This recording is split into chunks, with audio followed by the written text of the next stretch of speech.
আসসালামু আলাইকুম শিক্ষার্থীরা, আশা করি সবাই অনেক ভালো আছো। আরএমএইচ এর biology first paper basic to pro 2.0 কোর্সে তোমাকে স্বাগত জানাচ্ছি।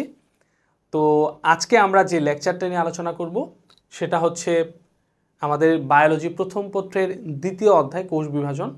এই অধ্যায়ের মধ্যে বিগত বছরে আসা সকল বোর্ডের এমসিকিউ প্রশ্নের সমাধান করা হবে ইনশাআল্লাহ। আর হচ্ছে যে এটা অবশ্যই আমাদের একটা পেইড কোর্সের ক্লাস, যেখানে হচ্ছে সবাই আমাদের কোর্সে ভর্তি হয়েছে টাকা দিয়ে। তবে সবার দিক বিবেচনা করে, যেহেতু বায়োলজিতে মূল প্রবলেমের জায়গাটাই হচ্ছে এমসিকিউ, অসংখ্য স্টুডেন্টের দুর্বলতার মূল জায়গা। বায়োলজিতে এমনিতে ভালো পারে, সিকিউ ভালো লিখতে পারে, বাট এমসিকিউতে অনেক সমস্যা হয়। তো অ্যাভারেজ সবার দিক বিবেচনা করে আমাদের এই পেইড কোর্সের ক্লাসটা আমরা একটু ফ্রি করে দিচ্ছি। এটা যেমন হচ্ছে অসংখ্য স্টুডেন্ট লাভবান হবে, উপকৃত হবে, পাশাপাশি আমাদের কোর্সের একটা স্পেশাল প্রচারণাও হয়ে যাবে যে আমরা কেমন পড়াচ্ছি, এটা স্টুডেন্টরা জানতে পারবে। এসব দিক বিবেচনা করে আজকে আমাদের এই ক্লাসটা হচ্ছে আমরা পাবলিক করে দিচ্ছি। আর তো তাহলে হচ্ছে আমরা দেরি না করে শুরু করি। যেহেতু হচ্ছে আমরা এখানে এমসিকিউ কোশ্চেনের সমাধান করব, সেই ক্ষেত্রে আজকে ক্লাসটা শুরু করার আগে প্রথমেই দু একটা কথা বলে রাখি। সেটা হচ্ছে যে কিছু কিছু ক্রিটিক্যাল এমসিকিউ আছে যেগুলার আনসার হলো এক এক গাইডে এক এক রকম দেওয়া, এক এক বইয়ের মধ্যে এক এক রকম দেওয়া। তো সেই ক্ষেত্রে আজকে যতগুলা কোশ্চেনের সমাধান করা হবে, যদি কোনোটা তোমার কাছে কনফিউশন মনে হয় এবং মনে হয় যে আমি যে আনসারটা করেছি এটা সম্ভবত ভুল, হতেই পারে স্বাভাবিক বিষয়, তাহলে তোমার কনফিউশন যদি কোনোটা হয় অবশ্যই যদি কোনো এমসিকিউ কনফিউশন হয় তাহলে অবশ্যই আমাকে কমেন্ট বক্সে জানাবে। ইনশাল্লাহ আমি নিজে সেই কমেন্টে রিপ্লাই করার চেষ্টা করব ইনশাল্লাহ। সো দেরি না করে চলো শুরু করি। আমরা হচ্ছে বহু নির্বাচনী মানে এমসিকিউ কোয়েশ্চেন করব, যেখানে হচ্ছে প্রত্যেকটা বোর্ডে 2015 সাল থেকে আসা 25 সাল পর্যন্ত এই দ্বিতীয় অধ্যায় থেকে যতগুলো এমসিকিউ আসছে মোটামুটি প্রত্যেকটা এমসিকিউ সমাধান করা হবে ইনশাআল্লাহ। শুরু করছি। প্রথম যে প্রশ্ন, মাইটোসিসের কোন পর্যায়ে স্পিন্ডল ফাইবার অদৃশ্য হয়? মাইটোসিসের কোন পর্যায়ে স্পিন্ডল ফাইবার অদৃশ্য হয়?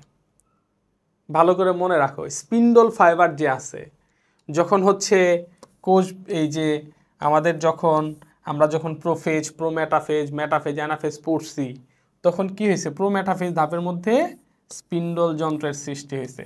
এই যে তন্তুগুলা, এগুলা কিন্তু স্পিন্ডল ফাইবার, এগুলা অদৃশ্য হয়ে যায় কোন ধাপের মধ্যে? প্রোমেটাফেজের মধ্যে এটা আসলে তৈরি হয়, স্পিন্ডল যন্ত্র তৈরি হয়। মেটাফেজের মধ্যেও থাকে, অ্যানাফেজের মধ্যে, টেলোফেজের মধ্যে। তাহলে কি হবে? আমরা জানি যে মাইটোসিস বিভাজনের যে 5টা ধাপ আছে, প্রোফেজ, প্রোমেটাফেজ, মেটাফেজ, অ্যানাফেজ এবং টেলোফেজ। এই টেলোফেজে গিয়ে দুই মেরুতে নতুন করে দুইটা কোষের সৃষ্টি হয়, নতুন করে দুইটা নিউক্লিয়াসের সৃষ্টি হয়, নিউক্লিয়ার মেমব্রেন এবং নিউক্লিওলাসের আবির্ভাব ঘটে। আর এই যে স্পিন্ডল ফাইবার যেগুলো আছে বা স্পিন্ডল তন্তু যেটা, এটা কি হয়ে যায়? বিলুপ্ত হয়ে যায়, অদৃশ্য হয়ে যায়। তার মানে তাহলে কোন ধাপ হবে? অবশ্যই সেটা কি হবে? টেলোফেজ ধাপ। কোন ধাপ? অবশ্যই টেলোফেজ ধাপ। তাহলে মাইটোসিসের কোন পর্যায়ে স্পিন্ডল ফাইবার অদৃশ্য হয়ে যায়? টেলোফেজ। ওকে, নেক্সট কোশ্চেন, যে সকল ডিপ্লয়েড কোষে মিওসিস ঘটে তাকে বলা হয়? যে সকল দেহকোষের মধ্যে, একটু ভালো করে একটা জিনিস ভালো করে খুবই মনোযোগ দাও। আমরা জানি কোনো একটা কোষের মধ্যে যদি মাইটোসিস বিভাজন ঘটে,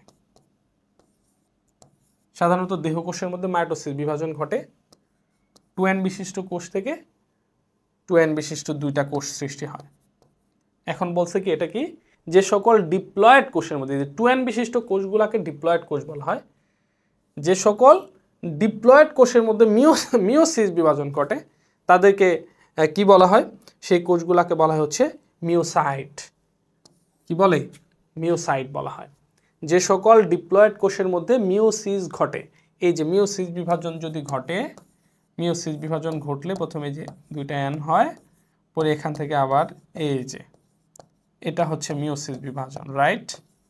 ওকে, তো যেটার মধ্যে মিওসিস বিভাজন ঘটে, এই মিওসাইটের আরেকটা নাম আছে, মিওসাইটের আরেকটা নাম আছে, সেটা হচ্ছে কি? জনন মাতৃকোষ। জনন মাতৃকোষ তাহলে কোন কোষের মধ্যে মিওসিস বিভাজন ঘটে, এই টাইপের একটা কোশ্চেন যদি হয় তাহলে সেটা অবশ্যই কি হবে, জনন মাতৃকোষ। অপশনে যদি জনন মাতৃকোষ না থাকে তাহলে হবে হচ্ছে মিওসাইট। এটাই হলো কি জনন মাতৃকোষ। মাতৃকোষ যে সকল ডিপ্লয়েড কোষে মিওসিস ঘটে তাকে কি বলা হয়, মিওসাইট অথবা জনন মাতৃকোষ। ওকে, পরবর্তী কোশ্চেনের মধ্যে আমরা যাচ্ছি। স্পিন্ডল যন্ত্রের বিষুবীয় অঞ্চলে ক্রোমোজোমের বিন্যস্ত হওয়াকে, স্পিন্ডল যন্ত্রের বিষুবীয় অঞ্চলে ক্রোমোজোমের বিন্যস্ত হওয়াকে বলা হয় কি বলে? আমরা হচ্ছে এই যে মাইটোসিস বিভাজনের মেটাফেজ ধাপ পড়েছি। মেটাফেজ ধাপ, এই মেটাফেজ ধাপের মধ্যে প্রত্যেকটা ক্রোমোজোম কি করে, এই যে বিষুবীয় অঞ্চল বরাবর অবস্থান করে। প্রত্যেকটা ক্রোমোজোম বিষুবীয় অঞ্চল বরাবর অবস্থান করে। এই যে ক্রোমোজোম যে বিষুবীয় অঞ্চল বরাবর অবস্থান করে, এটা হলো কি, কোন ধাপের বর্ণনা? এটা হচ্ছে কি মেটাফেজ ধাপের বর্ণনা। এটা হচ্ছে কি মেটাফেজ ধাপের বর্ণনা, রাইট। মেটাফেজ ধাপের মধ্যে আমরা জানি যে ক্রোমোজোমগুলা সবচেয়ে বেশি মোটা এবং খাটো হয় এবং ক্রোমোজোমগুলা বিষুবীয় অঞ্চল বরাবর অবস্থান করে। এই বিষুবীয় অঞ্চল যে বরাবর যে অবস্থান করে এটাকে কি বলা হয়? এটাকে যেহেতু মেটাফেজ, এই যে মেটাকাইনেসিস বলা হয়। কি বলা হয়? মেটাকাইনেসিস। তাহলে মেটাফেজ ধাপের মধ্যে ক্রোমোজোমগুলা যে বিষুবীয় অঞ্চল বরাবর অবস্থান করে, এই যে বিষুবীয় অঞ্চল যে বরাবর অবস্থান করতেছে এটাকেই কি বলা হয়? মেটাকাইনেসিস বলা হয়। কি বলা হয়? মেটাকাইনেসিস। পরের কোশ্চেনে যাচ্ছি। নিচের কোনটিতে মিওসিস ভূমিকা রাখে? মিওসিস বিভাজন ভূমিকা রাখে কোনটাতে? আমরা কিন্তু এগুলো বেসিক ক্লাসে মোটামুটি প্রত্যেকটা টপিক কিন্তু আমরা পড়েছি। দেহ গঠনে না, দেহ গঠনে হচ্ছে ভূমিকা রাখে হচ্ছে মাইটোসিস বিভাজন। ক্ষয়পূরণে না, ক্ষয়পূরণে ভূমিকা রাখে হচ্ছে মাইটোসিস বিভাজন। অঙ্গজ জননে না, অঙ্গজ জননে ভূমিকা রাখে হচ্ছে মাইটোসিস বিভাজন। তোমরা যখন এমসিকিউ পড়বা, এমসিকিউতে ভালো করার প্র্যাকটিসটা কি, কিভাবে আমরা বায়োলজির এমসিকিউতে ভালো করতে পারি? এই যে আমরা যে এমসিকিউ দুর্বলের কারণ কি? কারণ হচ্ছে মূল বইটা রিডিং কম পড়া। যে যত বেশি রিডিং পড়বে সে বায়োলজির এমসিকিউতে তত ভালো করবে। আর একটা ইম্পর্টেন্ট কাজ আছে যেটা তুমি যদি করো, অল্প প্র্যাকটিস করে তুমি এমসিকিউতে ভালো করতে পারবা। সেটা হচ্ছে যে তোমার যে প্রিভিয়াস ইয়ারের যে বোর্ডের এমসিকিউগুলো আছে বায়োলজির ক্ষেত্রে, শুধুমাত্র বোর্ডের এমসিকিউগুলো হচ্ছে তুমি যখন গাইড থেকে যখন পড়বা সরাসরি উত্তর দেখে দেখে পড়া যাবে না। জাস্ট উত্তরটাকে মুছে দাও, ঢেকে ফেলো, তারপর হচ্ছে তুমি নিজে নিজে মেন বই পড়ে পড়ে বোর্ডের এমসিকিউর উত্তরগুলো বের করার চেষ্টা করো। যদি তুমি শুধু সিম্পল জাস্ট এতটুকু কাজ করতে পারো যে একটা অধ্যায় তুমি পড়ছো, কয়েকবার রিডিংও পড়ছো, বেসিক পড়ছো, শুধু এই অধ্যায় থেকে আসা প্রিভিয়াস ইয়ারের বোর্ড কোশ্চেনগুলো তুমি যদি গাইডের উত্তর না দেখে নিজে নিজে যদি বই পড়ে পড়ে উত্তরগুলো বের করতে পারো, জাস্ট এতটুকু কাজ যদি করতে পারো, তুমি বায়োলজির এমসিকিউ এর বস হয়ে যাবে। জাস্ট তুমি একটা অধ্যায় ট্রাই করে দেখো, যে পরবর্তীতে ওই যদি বোর্ডের এমসিকিউগুলো নিজে নিজে বের করতে পারো, এর পরবর্তীতে যে কোনো মডেল টেস্ট দাও বা ওই অধ্যায়ের ভিত্তিক একটা অধ্যায় ভিত্তিক এমসিকিউ এক্সাম দিয়ে দেখো, দেখবা যে তুমি যথেষ্ট ইমপ্রুভ হয়েছে। অ্যাটলিস্ট 80% এমসিকিউ এর আনসার তুমি কারেকশন করতে পারবে নিশ্চিত, শুধুমাত্র বোর্ডের এমসিকিউগুলো প্র্যাকটিস করার মাধ্যমে। সো এই ট্রিক্সটা মাথায় রাখবা। এটা হলো বায়োলজিতে এমসিকিউতে ভালো করার সবচেয়ে বেস্ট ওয়ে। আচ্ছা দেখো, তাহলে হচ্ছে কি নিচের কোনটিতে মিওসিস ভূমিকা রাখে? তার মানে হচ্ছে যৌনক্রমে ভূমিকা রাখে। তার মানে দেহ গঠন করে মাইটোসিস, ক্ষয়পূরণ করে মাইটোসিস, অঙ্গজ জননে অংশ নেওয়া হচ্ছে মাইটোসিস, বাকি থাকলো কি যৌনক্রম। তাহলে এটাই হচ্ছে সঠিক উত্তর। যৌনক্রমটা কি? এই যে ডিপ্লয়েড একটা কোষ, গ্যামেট সৃষ্টি হয়, পুং গ্যামেট, স্ত্রী গ্যামেট, আবার পুং গ্যামেট স্ত্রী গ্যামেটে গঠিত হয়, জাইগোট হয়, সেখান থেকে শিশু হয়, আবার হচ্ছে তার গ্যামেট তৈরি হয়। এভাবে যে পর্যায়ক্রমিক জীবনচক্র, এটাকে যৌনক্রম বলা হয়। তাহলে যৌনক্রমে গ্যামেট তৈরি হতে গেলে মিওসিস বিভাজন লাগবে। অতএব যৌনক্রমে ভূমিকা রাখে কি? মিওসিস বিভাজন। ওকে, নেক্সট কোশ্চেন। মাইটোসিস কোষ বিভাজনের কোন ধাপে কোষ প্লেটের সূচনা হয়? মাইটোসিস কোষ বিভাজনের এই যে দেখো, আমরা যে মাইটোসিসের 5টা ধাপ পড়ছি, সেখানে হলো তোমার হচ্ছে যে সর্বশেষ যেটা টেলোফেজ ধাপ, এখানে একটা নিউক্লিয়াসের সৃষ্টি হয়, এখানে একটা নিউক্লিয়াসের সৃষ্টি হয়, এবং মাঝখান দিয়ে কি হয়? এই যে এখানে কোষ প্লেটের সৃষ্টি হয়, রাইট? তার মানে হচ্ছে এটা প্রোফেজে না, প্রোমেটাফেজে, অ্যানাফেজে না, এটা অবশ্যই কি, অবশ্যই টেলোফেজ ধাপে। আচ্ছা, 2n = 8 হলে মাইটোসিসের মেটাফেজ দশায় মোট কতটি ক্রোমাটিড দেখা যায়? 2n = যদি 8 হয়, তার মানে হচ্ছে একটা 2n বিশিষ্ট কোষ, এই কোষের মধ্যে হচ্ছে কি বলে, মাইটোসিস বিভাজন হচ্ছে। তার মানে এটা কি বলছে, মেটাফেজ ধাপ। মেটাফেজ ধাপের মধ্যে প্রত্যেকটা ক্রোমোজোম কি করে, বিষুবীয় অঞ্চলে অবস্থান করে। এবং এখানে ক্রোমোজোমগুলা সবচেয়ে মোটা এবং খাটো হয়।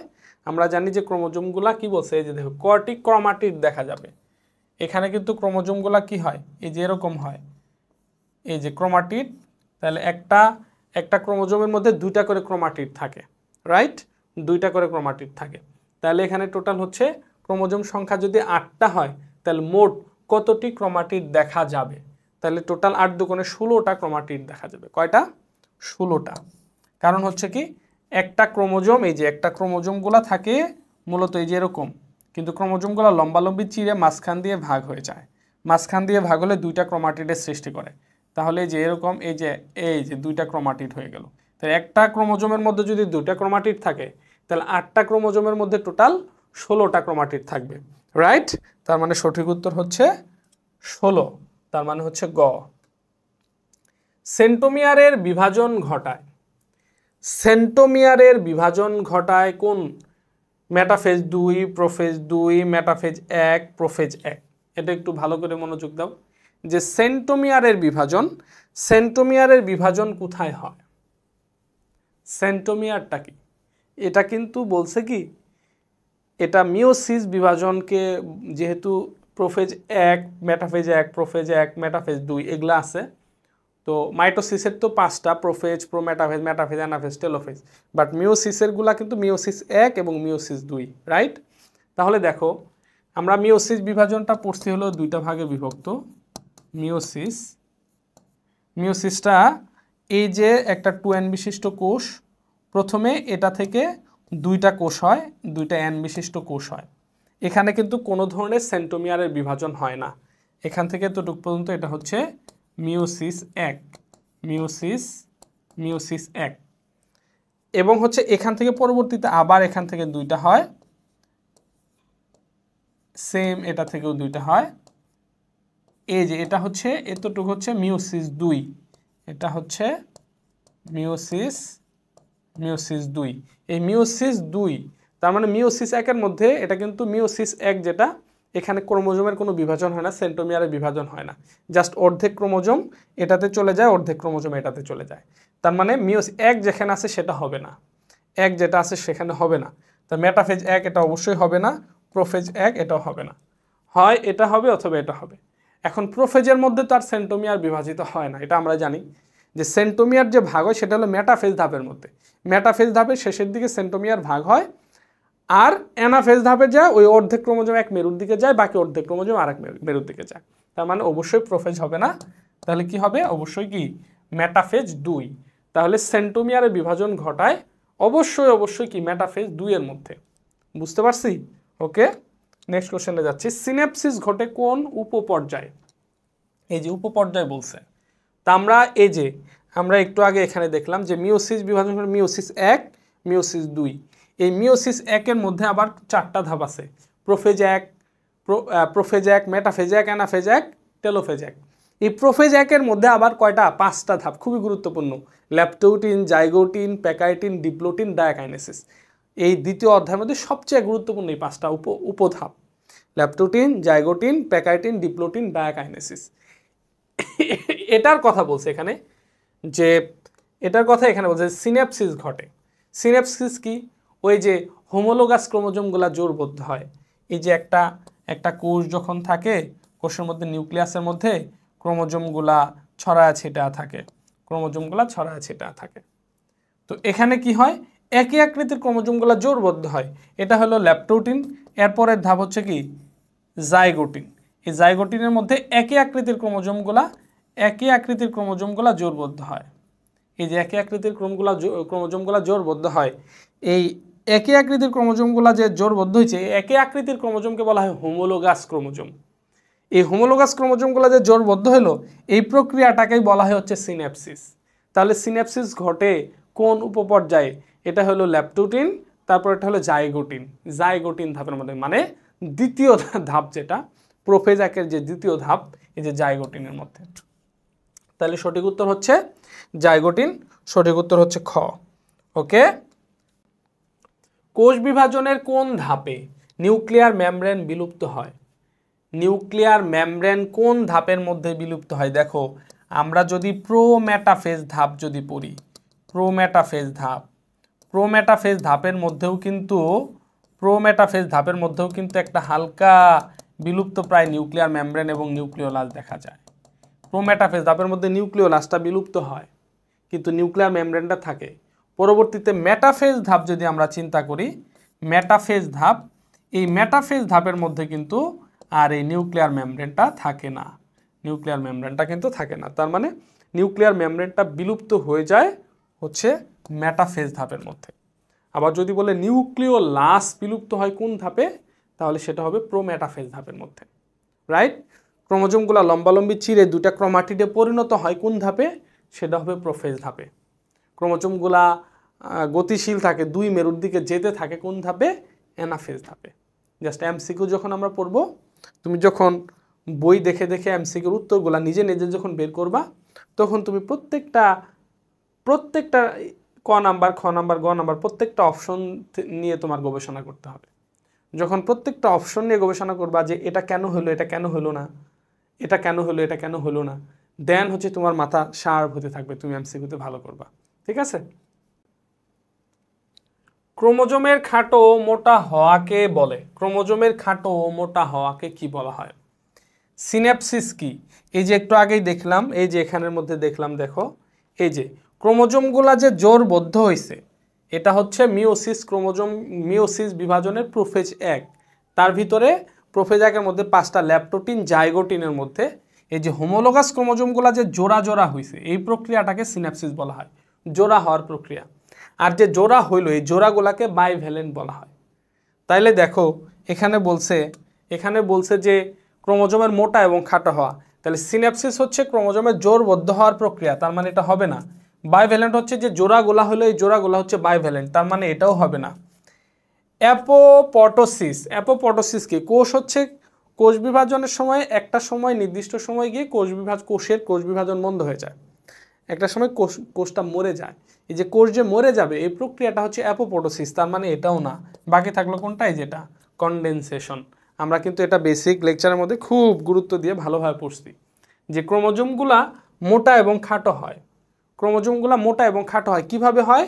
এই যেভাবে ক্রোমোজোমগুলা কুণ্ডলী আকার ধারণ করে, কুণ্ডলী হয়, প্যাচ খাইতে খেতে লম্বা একটা জিনিস থাকে, অনেক লম্বা একটা জিনিস থাকে, এটা যত প্যাচ খাইতে খেতে ছোট হয়, খাটো হয়, আর হচ্ছে মোটা হয়। এটা অনেক চিকন, এখন এটাকে মোটা দেখা যাচ্ছে, আবার খাটো। হ্যাঁ, এই যে কুণ্ডলিত হয়, যে কুণ্ডলী আকার ধারণ করে, কি হয়? মোটা এবং খাটো হয়। এটাকে কি বলা হয়? কনডেনসেশন বলা হয়। ওকে, তাহলে ক্রোমোজোমের খাটো ও মোটা হওয়াকে কনডেনসেশন বলা হয়। আচ্ছা, এরপরে দেখো, মিওসিস কোষ বিভাজন প্রক্রিয়ায় নিউক্লিয়াসের প্রথম ও দ্বিতীয় বিভাজনের মধ্যবর্তী সময়কে কি বলা হয়? মিওসিস কোষ বিভাজন প্রক্রিয়ায়, এই যে একটু আগেই দেখো আমরা এটা দেখলাম যে মিওসিস বিভাজন হয় হচ্ছে দুইটা ধাপে। 2n বিশিষ্ট কোষ প্রথমে হচ্ছে দুইটা কোষ হয়, ক্রোমোজোম সংখ্যা জাস্ট অর্ধেক হয়ে যায়, এটা হলো মিওসিস 1। আরেকটা হচ্ছে পরবর্তীতে মিওসিস 2 ঘটে, এখান থেকে এটা হলো মাইটোসিসের অনুরূপ ধাপ, যেখানে হচ্ছে একটা কোষ থেকে এই যে দুইটা কোষ হইল।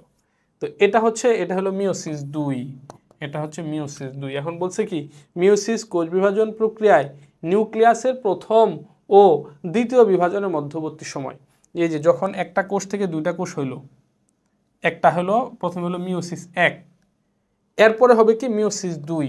এই যে মিওসিস 1, একটা থেকে দুইটা হলো, আবার এটা থেকে আবার হবে, এটার মাঝখানে যে সময়টা, মিওসিস 1-এর পরে কোষটা একটু বিরতিতে যায়, একটা সময় বিরতিতে যায়, পরবর্তীতে আবার এই কোষটা বিভাজিত হয়, এটা আরও দুইটা হয়। তাহলে হচ্ছে যে এই যে মাঝখানে মিওসিস 1 এবং মিওসিস 2 এর মাঝখানে যে একটা গ্যাপ থাকে, একটা সময় থাকে, রেস্ট থাকে, এই মধ্যবর্তী সময়টাকে কি বলা হয়? এই মধ্যবর্তী যেমন ধরো ক্যারিওকাইনেসিস, না ক্যারিওকাইনেসিসের নিউক্লিয়াসের বিভাজন হবে না, সাইটোকাইনেসিস সাইটোপ্লাজমের বিভাজন, তাও না। মেটাকাইনেসিস কি? ওই যে মেটাফেজ ধাপের মধ্যে যে ক্রোমোজোমগুলো যে বিষুবীয় অঞ্চল বরাবর থাকে সেটা হচ্ছে কি মেটাকাইনেসিস, অতএব এটাও না। তাহলে হচ্ছে কি ইন্টারকাইনেসিস, জি এক্স্যাক্টলি এটাই সঠিক উত্তর, সেটা হচ্ছে কি ইন্টারকাইনেসিস। এই যে মিওসিস 1 এবং মিওসিস 2 এর মাঝখানে কোষগুলা যে বিরতিকাল পাস করে, যেটা হচ্ছে যে মধ্যবর্তী যে সময় থাকে, এই সময় অতিক্রম করে যেটা, এটাকে কি বলা হয়? ইন্টারকাইনেসিস বলা হয়। কি বলা হয়? সেটাকে ইন্টারকাইনেসিস বলা হয়। ক্রসিং ওভার সম্পর্কে সর্বপ্রথম ধারণা কে দেন? ক্রসিং ওভার সম্পর্কে সর্বপ্রথম ধারণা কে দেন? Thomas Hunt Morgan. তোমাদের প্রত্যেকটা বইয়ের মধ্যে বায়োলজির ক্ষেত্রে যে কোনো টপিক পড়লে সেখানে কোনটা কোন বিজ্ঞানী আবিষ্কার করছে তাদের নাম থাকে, দয়া করে তাদের নামগুলো একটু মনে রাখার চেষ্টা করবা। তাহলে ক্রসিং ওভার সম্পর্কে সর্বপ্রথম ধারণা কে দেন? Thomas Hunt Morgan. Okay. Mitosis কোষ বিভাজনের কোন ধাপে স্পিন্ডল যন্ত্রের সৃষ্টি হয়? মাইটোসিস বিভাজনের কোন ধাপে স্পিন্ডল যন্ত্রের সৃষ্টি হয়? আমার মনে হয় এটা সবচেয়ে সহজ কোশ্চেন ছিল, যে মাইটোসিস কোষ বিভাজনের কোন ধাপে স্পিন্ডল যন্ত্রের সৃষ্টি হয়? সেটা অবশ্যই কি? অবশ্যই হচ্ছে প্রোমেটাফেজ ধাপের মধ্যে সর্বপ্রথম স্পিন্ডল যন্ত্রের সৃষ্টি হয়। প্রোমেটাফেজ, যেটা হচ্ছে আগের এমসিকিউর মধ্যে ওগুলো আমরা ডিসকাশন করছি। স্পিন্ডল যন্ত্র সৃষ্টি হবে কোন ধাপে? প্রোমেটাফেজ। ক্রোমোজোমগুলো লম্বালম্বি চিরে যাবে প্রোফেজের মধ্যে, রাইট? বিষুবীয় অঞ্চলে অবস্থান করবে মেটাফেজ, দুই মেরুর দিকে যেতে থাকবে অ্যানাফেজ, ক্রোমোজোমগুলো গতিশীল থাকবে। তার মানে দেখো এখন পর্যন্ত যে এমসিকিউগুলো পড়তেছি এগুলা কিন্তু খুবই সহজ এমসিকিউ, এগুলো সব বোর্ডের কোশ্চেন। দেখো দিনাজপুর বোর্ড 22, তারপর হচ্ছে যে যশোর বোর্ড 25, মানে কোনো ক্রিটিক্যাল নাই। জাস্ট আমরা বায়োলজিটা ভয় পাই, পড়ি না, বা বইটা রিডিং কম পারি, যার কারণে এমসিকিউ এর আমাদের প্রবলেম হয়। দেখো নেক্সট কোশ্চেনে যাচ্ছি। নিচের কোনটি নিউক্লিয়াসের বিভাজন? এই যে এটার সমাধান আমরা আগে করছি, দেখো দেখো এই যে আগে বলছি যে ব্যাখ্যা সহ কেন পড়বা। এই যে আমরা এখানে বলছিলাম যে নিউক্লিয়াসের বিভাজনকে ক্যারিওকাইনেসিস বলা হয়, এই জন্য নিজে নিজে পড়বা। নিজে নিজে তুমি যে উত্তরটা বের করতা, তাহলে ক্যারিওকাইনেসিস বের করে দেখতা যে এটা কি নিউক্লিয়াসের বিভাজন, তাহলে পরবর্তী এমসিকিউ এই যে তোমার জন্য সহজ হয়ে গেল। সহজ হয়ে গেল যে আমি তো জানি, আমি তো পড়ছি, এই যে নিউক্লিয়াসের বিভাজন, নিউক্লিয়াসের বিভাজনকে কি বলা হয়? ক্যারিওকাইনেসিস বলা হয়। এটা দেখা মাত্র আমি চিনতে পারতেছি। ঠিক আছে, ওকে। কোন দশায় ক্রোমোজোম কোষের বিষুবীয় অঞ্চলে বিন্যস্ত হয়? ক্রোমোজোমগুলা বিষুবীয়, এটাও আমাদের আগে চলে গেছে। বিষুবীয় অঞ্চল বরাবর থাকে কি মেটাফেজ দশা ধাপের মধ্যে। মেটাফেজ ধাপের মধ্যে ক্রোমোজোমগুলা বিষুবীয় অঞ্চল বরাবর থাকে। এই বিষুবীয় অঞ্চল বরাবর যে থাকে এটাকে কি বলা হয়? মেটাকাইনেসিস বলা হয়। আচ্ছা, এরপরে হচ্ছে কি সাব মেটাসেন্ট্রিক ক্রোমোজোম কোষ বিভাজনের অ্যানাফেজ দশায় ইংরেজি কোন অক্ষরের আকৃতি ধারণ করে? এই যে এখানে মেটাসেন্ট্রিক, সাবমেটাসেন্ট্রিক, অ্যাক্রোসেন্ট্রিক, টেলোসেন্ট্রিক, এই চারটা বিষয় সম্বন্ধে একটু ধারণা থাকা খুব দরকার। সেটা হচ্ছে কি যেটা ভি আকৃতির ক্রোমোজোম, এই যে সেন্টোমিয়ার হচ্ছে মাঝখানে থাকবে, দুই পাশের বাহু দুইটা সমান আকৃতি থাকবে, এটা হচ্ছে কি মেটাসেন্ট্রিক। ভি আকৃতির এটা হচ্ছে কি, এই যে ভি আকৃতির যেটা, এটা হচ্ছে মেটাসেন্ট্রিক। Metacentric metacentric. আর হচ্ছে যে এখন কি বলছে ইংরেজি কোন অক্ষর, যে সাবমেটাসেন্ট্রিক যেটা, তো সাবমেটাসেন্ট্রিক যেটা, এই যে সাবমেটাসেন্ট্রিক, এটা হলে যে ক্রোমোজোম থাকে একটা বাহু বড় থাকে আর একটা বাহু, এই বাহুটা ধরো অর্ধেক, যেটা হচ্ছে ইংরেজি এল অক্ষরের মতো দেখা যায়। এল অক্ষরের মতো দেখা যায়, এল, এই যে এল অক্ষরের মতো দেখা যায়। তার মানে হচ্ছে এটা হলো সাবমেটাসেন্ট্রিক। তাহলে সাবমেটাসেন্ট্রিক দেখা যাবে কি এল অক্ষরের মতো। আর যে এটা হচ্ছে অ্যাক্রোসেন্ট্রিক। অ্যাক্রোসেন্ট্রিক এটাকে কেমন দেখা যায়? এই যে অ্যাক্রোসেন্ট্রিক যেটা, এই যে একটা হলো বড় আর একটা এই যে এরকম অ্যাক্রোসেন্ট্রিক। আরেকটা হচ্ছে কি আয় আকৃতির যেটা, এটা হচ্ছে টেলোসেন্ট্রিক। এটা হচ্ছে টেলোসেন্ট্রিক। এটা খুবই গুরুত্বপূর্ণ জিনিস, টেলোসেন্ট্রিক। এটা দেখতে কেমন হবে? যে এটা দেখতে যেমন হবে, এই যে টেলোসেন্ট্রিক। তাহলে হচ্ছে ভি আকৃতির যেটা সেন্ট্রোমিয়ার মাঝখানে থাকবে মেটাসেন্ট্রিক, আর এটা হচ্ছে মোটামুটি এল এর মতো থাকবে, একটা বাহু বড় থাকে আরেকটা বাহু এটার অর্ধেক থাকবে অনেকটা, এটা হচ্ছে সাবমেটাসেন্ট্রিক এল আকৃতির। যে আকৃতি যেটা অ্যাক্রোসেন্ট্রিক, এটা একটু এই যে বাঁকানো থাকবে, হ্যাঁ। আর টেলোসেন্ট্রিক যেটা, এটা অনেকটা আয়ের মতো মনে হবে, এটা হচ্ছে টেলোসেন্ট্রিক। সেন্ট্রোমিয়ারটা একেবারে শেষের দিকে থাকবে। ওকে, এটা কিন্তু খুবই ইম্পর্টেন্ট জিনিস, এখান থেকে অনেক এমসিকিউ আসার সম্ভাবনা আছে। আচ্ছা, নিচের কোন ধাপে কায়াজমা সৃষ্টি হয়? ল্যাপটোটিন, জাইগোটিন, পেকাইটিন, ডিপ্লোটিন। কায়াজমা সৃষ্টি হয়, মনে রাখবা, এটা খুবই গুরুত্বপূর্ণ জিনিস। ল্যাপটোটিন, এটার মধ্যে জাস্ট ক্রোমোজোমগুলো মোটাখাটো হয়। জাইগোটিনের মধ্যে হোমোলোগাস ক্রোমোজোমগুলো জোরবদ্ধ হয়। এই যে পেকাইটিনের মধ্যে, জাস্ট আমি জাইগোটিনটা দেখাই, এই যে এটা হচ্ছে মিওসিস বিভাজনের প্রোফেজ 1, প্রোফেজ 1-এর মধ্যে যে 5টা উপধাপ আছে, ল্যাপটোটিন, দ্বিতীয় ধাপ হচ্ছে জাইগোটিন। এই যে জাইগোটিনের মধ্যে কি হয়েছে, এই যে হোমোলোগাস ক্রোমোজোমগুলো জোরবদ্ধ হয়েছে। জাইগোটিনের মধ্যে এই যে হোমোলোগাস ক্রোমোজোমগুলো জোরবদ্ধ হয়েছে, এটা হলো জাইগোটিন, এটা হচ্ছে জাইগোটিন। জাইগোটিনের পরের ধাপে হচ্ছে পেকাইটিন। এই পেকাইটিন ধাপের মধ্যে কি হয়, এই যে হোমোলোগাস ক্রোমোজোমগুলা যে আছে, ক্রোমোজোমগুলা এই যে লম্বালম্বি চিরে 2 ভাগে ভাগ হয়ে যায়, লম্বালম্বি চিরে 2 ভাগে ভাগ হয়ে যায়। তখন হচ্ছে এই যে, এবং হলো কি, এই যে 2টা করে ক্রোমাটিড সৃষ্টি করে, এবং এই ক্রোমাটিডগুলো এই যে একটা জায়গাতে যা যুক্ত হয়ে যায়, 2টা সিস্টার ক্রোমাটিড একসাথে যুক্ত হয়ে যায়। জাস্ট চিত্রটা আমি একটু বড় করে আঁকি, তাহলে ভালো বোঝা যাবে, একটু বড় করে আঁকি। এই যে এই যে এই যে জোরবদ্ধ ক্রোমোজোমগুলা কি হয়,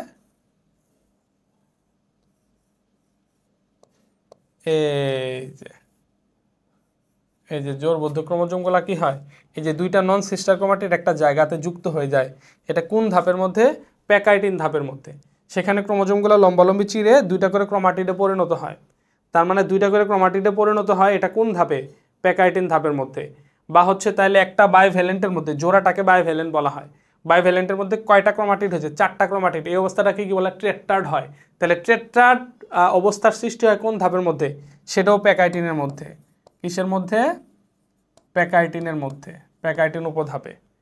তাহলে ট্রেট্রাড গঠন হয় পেকাইটিন উপধাপে, ক্রোমোজোমগুলো চিরে যায় পেকাইটিন উপধাপে।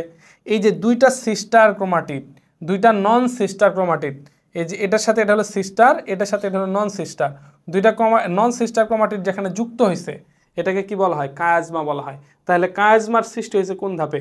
এটাও পেকাইটিন ধাপে।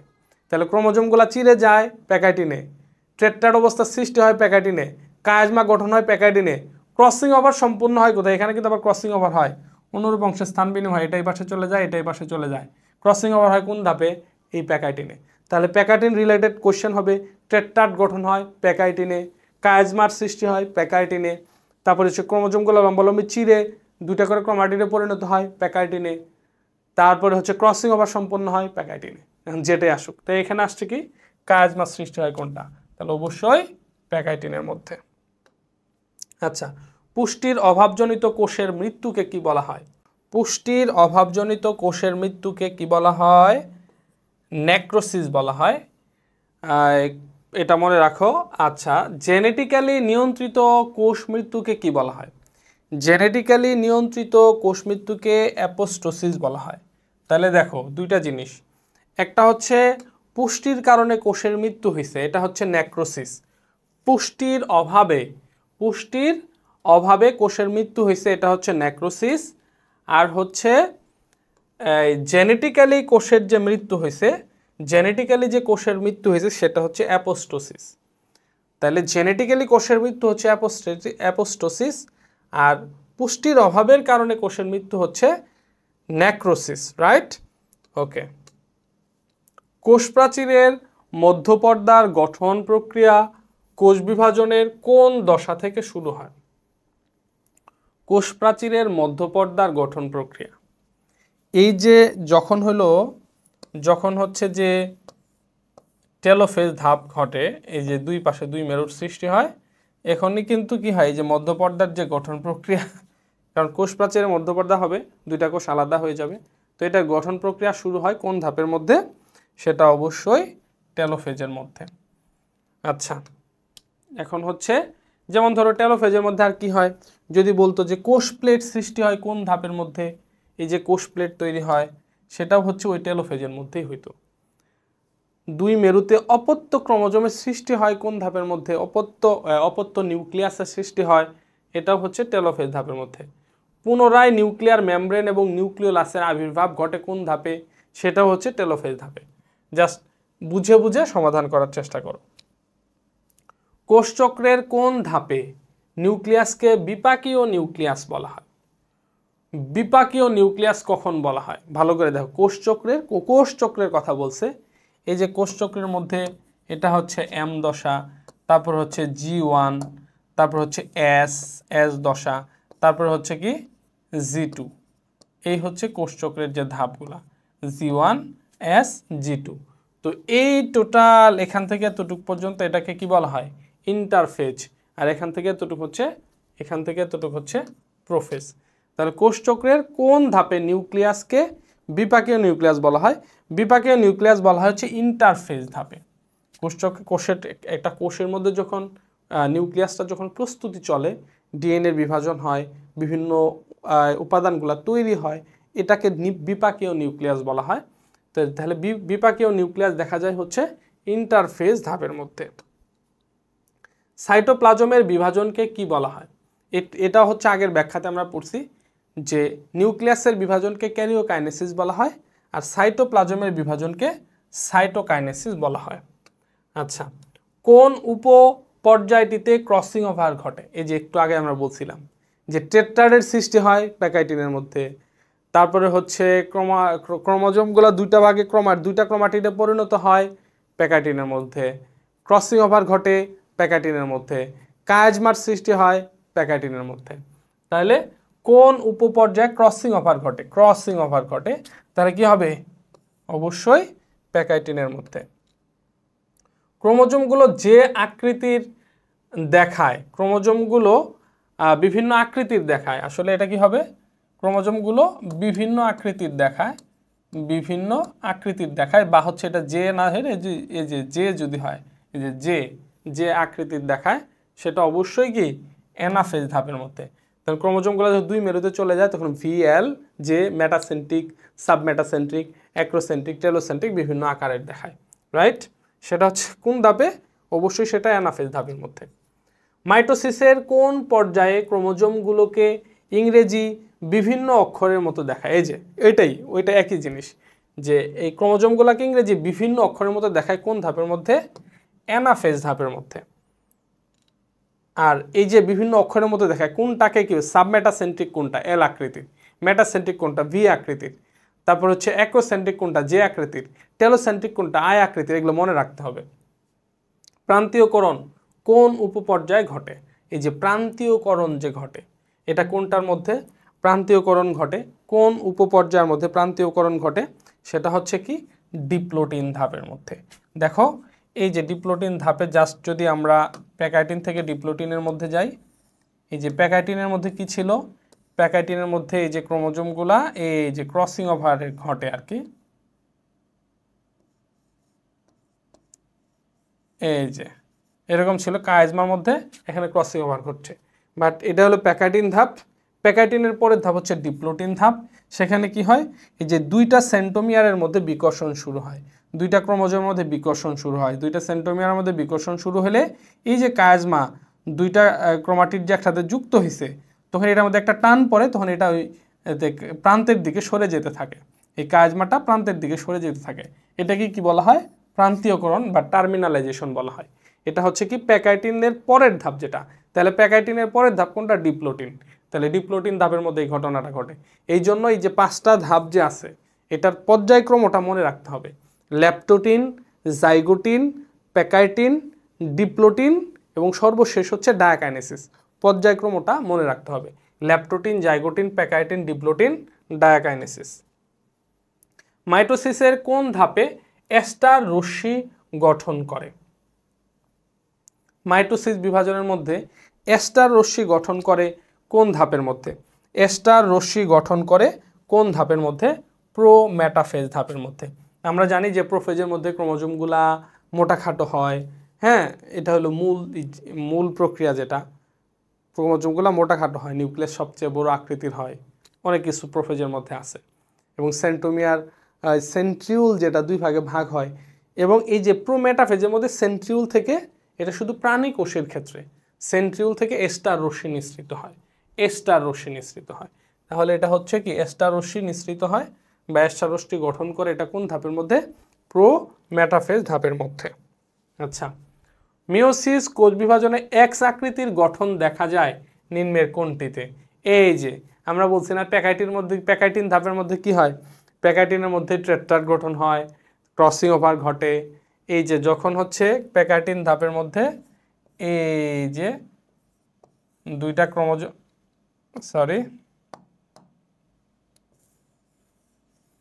এই যে দুইটা ক্রোমোজোম এই অবস্থায় আছে, এই যে দুইটা নন সিস্টার ক্রোমাটিড কায়াজমাতে যুক্ত হয়েছে, তখন এটাকে যে এক্স আকৃতির মনে হয়। তাহলে কি মিওসিস কোষ বিভাজনে এক্স আকৃতির গঠন দেখা যায়। ওই এক্স আকৃতির গঠন, টেট্রাড সৃষ্টি হয় প্যাকাইটিনের মধ্যে, ক্রোমোজোমগুলো লম্বালম্বি চিরে যায় প্যাকাইটিনের মধ্যে, তারপরে হচ্ছে ক্রসিং ওভার ঘটে প্যাকাইটিনের মধ্যে, এই যে এক্স আকৃতির গঠন দেখা যায় প্যাকাইটিনের মধ্যে। ঠিক আছে, প্যাকাইটিন ধাপটা বেশি ইম্পর্টেন্ট। কোষ বিভাজন কে আবিষ্কার করেন? তো কোষ বিভাজন কে আবিষ্কার করছে? কোষ বিভাজন আবিষ্কার করেন হচ্ছে ডব্লিউ ফ্লেমিং। ডব্লিউ ফ্লেমিং কোষ বিভাজন আবিষ্কার করেন। তো বলছি প্রত্যেকটা টপিক কোন বিজ্ঞানী কোনটা আবিষ্কার করছে একটু মনে রাখতে হবে, কষ্ট করে এটা একটু মুখস্থ করতে হবে। কোষ বিভাজন আবিষ্কার করছে কে? W Fleming. কোষ বিভাজন কে আবিষ্কার করে? W Fleming. আচ্ছা, মাইটোসিস বিভাজনের কোন পর্যায়ে ক্রোমোজোমীয় নৃত্য দেখা যায়? Chromosomal dance. ক্রোমোজোমাল ডান্স আসলে কি, এই যে ক্রোমোজোমগুলা যখন সেন্টোমিয়া ওই যে স্পিন্ডল তন্তুর সাথে যখন লেগে থাকে, তখন ক্রোমোজোমগুলা দুলতে থাকে, হেলে দুলে দুলতে থাকে, এটাকে ক্রোমোজোমাল ডান্স বলা হয়। তো কোন পর্যায়ে ক্রোমোজোমাল নৃত্য দেখা যায়? ক্রোমোজোমাল নৃত্য দেখা যায় প্রোমেটাফেজ ধাপের মধ্যে। এটা মনে রাখবা যে ক্রোমোজোমাল ডান্স, ক্রোমোজোমাল ডান্সটা কি? ক্রোমোজোমীয় নৃত্য। এই যে ক্রোমোজোমীয় নৃত্য এটা কি? যে এই যে মাইটোসিস বিভাজনের মধ্যে যখন হচ্ছে স্পিন্ডল যন্ত্রের সৃষ্টি হয়, স্পিন্ডল যন্ত্রের সৃষ্টি হয় এবং ক্রোমোজোমগুলা স্পিন্ডল তন্তুগুলার গায়ে লেগে থাকে, ক্রোমোজোমগুলা স্পিন্ডল তন্তুগুলার গায়ে লেগে থাকে। তো এই লেগে থাকা অবস্থায় ক্রোমোজোমগুলার বাহুগুলা এদিক ওদিক দুলতে থাকে। এই যে এটাকে ক্রোমোজোমীয় নৃত্য বা ক্রোমোজোমাল ডান্স বলে। এটা কখন লক্ষ্য করা যায়? প্রোমেটাফেজ ধাপের মধ্যে লক্ষ্য করা যায়। আচ্ছা, স্পোরোফাইটিক উদ্ভিদে কোথায় মিওসিস ঘটে? এই যে মিওসিস বিভাজন কোথায় ঘটে? মিওসিস বিভাজন কার মধ্যে ঘটে? অবশ্যই মিওসিস ঘটবে জনন মাতৃকোষে। কোথায় ঘটে? জনন মাতৃকোষের মধ্যে ঘটে। মিওসিস বিভাজন সবসময় কি হবে? আমরা অনেক সময় জনন কোষে দিয়ে দিই, না, জনন কোষে হলে হবে না, জনন কোষে কখনো মিওসিস ঘটে না। যেমন ধরো জনন কোষ মানে কি? এন বিশিষ্ট একটা কোষ। দেহকোষ হচ্ছে 2n বিশিষ্ট কোষ। দেহকোষের মধ্যে যখন মিওসিস বিভাজন ঘটে তখন হলো ক্রোমোজোম সংখ্যা অর্ধেক হয়, জনন কোষ তৈরি হয়। এখন জনন কোষের মধ্যে যদি আবার মিওসিস ঘটে তাহলে ক্রোমোজোম সংখ্যা অর্ধেক হবে, n/2 হবে। n/2 কোন ক্রোমোজোম এটা জীবনে কেউ দেখছে? না, তার মানে এটা আসলে হয় না। তো দেহকোষের মধ্যে মিওসিস বিভাজন ঘটে, 2n বিশিষ্ট একটা কোষ, এটার মধ্যে মিওসিস বিভাজন ঘটলে ক্রোমোজোম সংখ্যা অর্ধেক হয়। যেই দেহকোষের মধ্যে মিওসিস বিভাজন ঘটে এই দেহকোষটাকে বলা হয় হচ্ছে জনন মাতৃকোষ। এটা মনে রাখতে হবে, এই দেহকোষটা কি বলা হয়? জনন মাতৃকোষ। তাহলে মিওসিস বিভাজন কোথায় ঘটে? সবসময় কি হবে? জনন মাতৃকোষে ঘটে। সেন্টোমিয়ারের পূর্ণ বিভাজন ঘটে নিম্নের কোন ধাপে? সেন্টোমিয়ারের পূর্ণ বিভাজন, সেন্টোমিয়ার সম্পূর্ণ ভাগ হয়ে যায়, সেন্টোমিয়ার ভাগ হয়ে যায় মেটাফেজ ধাপের মধ্যে। আর অ্যানাফেজ ধাপের মধ্যে যে অর্ধেক ক্রোমোজোম এক মেরুর দিকে যায়, বাকি অর্ধেক ক্রোমোজোম আর এক মেরুর দিকে যায়। তাহলে সেন্টোমিয়ারের পূর্ণ বিভাজন হয় হচ্ছে মেটাফেজ ধাপের মধ্যে। সেন্টোমিয়ারের পূর্ণ বিভাজন হয় কোন ধাপে? মেটাফেজ ধাপে। কোনটির জাইগোটে মিওসিস ঘটে? কোনটির জাইগোটের মধ্যে মিওসিস ঘটে? ইউলোথ্রিক্সের মধ্যে। এই বিষয়টা খুবই গুরুত্বপূর্ণ, এটা একটু বুঝতে হবে। আমরা জানি সাধারণত যে পুং গ্যামেট স্ত্রী গ্যামেট দুটো একত্রিত হয়। আচ্ছা, এটার আগে আরেকটু বোঝার চেষ্টা করি সেটা হলো যেমন হচ্ছে পুরুষ জীব মানে উচ্চ শ্রেণীর পুরুষ উদ্ভিদ, তাদের যে দেহের কোষের মধ্যে মিওসিস বিভাজন ঘটলে এন বিশিষ্ট জনন কোষ তৈরি হয়। তো পুরুষের দেহে পুংজনন কোষ, স্ত্রীদের দেহে স্ত্রী জনন কোষ, এই দুইটা জনন কোষ একত্রিত হয়ে আবার 2n বিশিষ্ট জাইগোট সৃষ্টি করে। এই জাইগোট থেকে নতুন জীবের সৃষ্টি হয়। তাহলে মিওসিস বিভাজন ঘটলো জাইগোট গঠনের আগে। এটা হলো উচ্চ শ্রেণীর উদ্ভিদের মধ্যে, উচ্চ শ্রেণীর জীবের মধ্যে সবসময় এটা ঘটে যে আগে মিওসিস বিভাজন ঘটে, গ্যামেট তৈরি হয়, পরে জাইগোট গঠন হয়। কিন্তু নিম্ন শ্রেণীর কিছু হ্যাপ্লয়েড জীব আছে, নিম্ন শ্রেণীর হ্যাপ্লয়েড উদ্ভিদ আছে, তারা হচ্ছে কি করে, এই যে এন বিশিষ্ট হ্যাপ্লয়েড উদ্ভিদ, হ্যাপ্লয়েড কোষ মানে টু এন বিশিষ্টগুলো ডিপ্লয়েড কোষ, আর এন বিশিষ্ট কোষগুলোকে যেমন জনন কোষ, এগুলো সবই হচ্ছে হ্যাপ্লয়েড কোষ। তো নিম্ন শ্রেণীর জীবের মধ্যে যে এন বিশিষ্ট একটা হ্যাপ্লয়েড কোষ, এন বিশিষ্ট একটা হ্যাপ্লয়েড কোষ, দুইটা মিলে কি হয়, জাইগোট গঠন হয়, 2n বিশিষ্ট জাইগোট গঠন হয়। কিন্তু জাইগোট গঠনের পরে এটার মধ্যে আবার মিওসিস বিভাজন ঘটে, এটা এই যে এন বিশিষ্ট হ্যাপ্লয়েড জীবের সৃষ্টি করে। তো এখানে এটা হয় হচ্ছে নিম্ন শ্রেণীর উদ্ভিদের মধ্যে। তাহলে দেখো খুবই গুরুত্বপূর্ণ জিনিস, মিওসিস বিভাজন উচ্চ শ্রেণীর ক্ষেত্রে এটা হলো কি, এটা হলো জাইগোট, এটা হচ্ছে জাইগোট, এই যেটা হচ্ছে জাইগোট, এটা হচ্ছে জাইগোট, উচ্চ শ্রেণীর জাইগোট। তাহলে হচ্ছে দেখো মিওসিস বিভাজন ঘটে উচ্চ শ্রেণীর উদ্ভিদ বা প্রাণীর মধ্যে, জাইগোট গঠনের পূর্বে মিওসিস ঘটে, এই যেখানে মিওসিস ঘটছে, এখানে মিওসিস ঘটে, রাইট।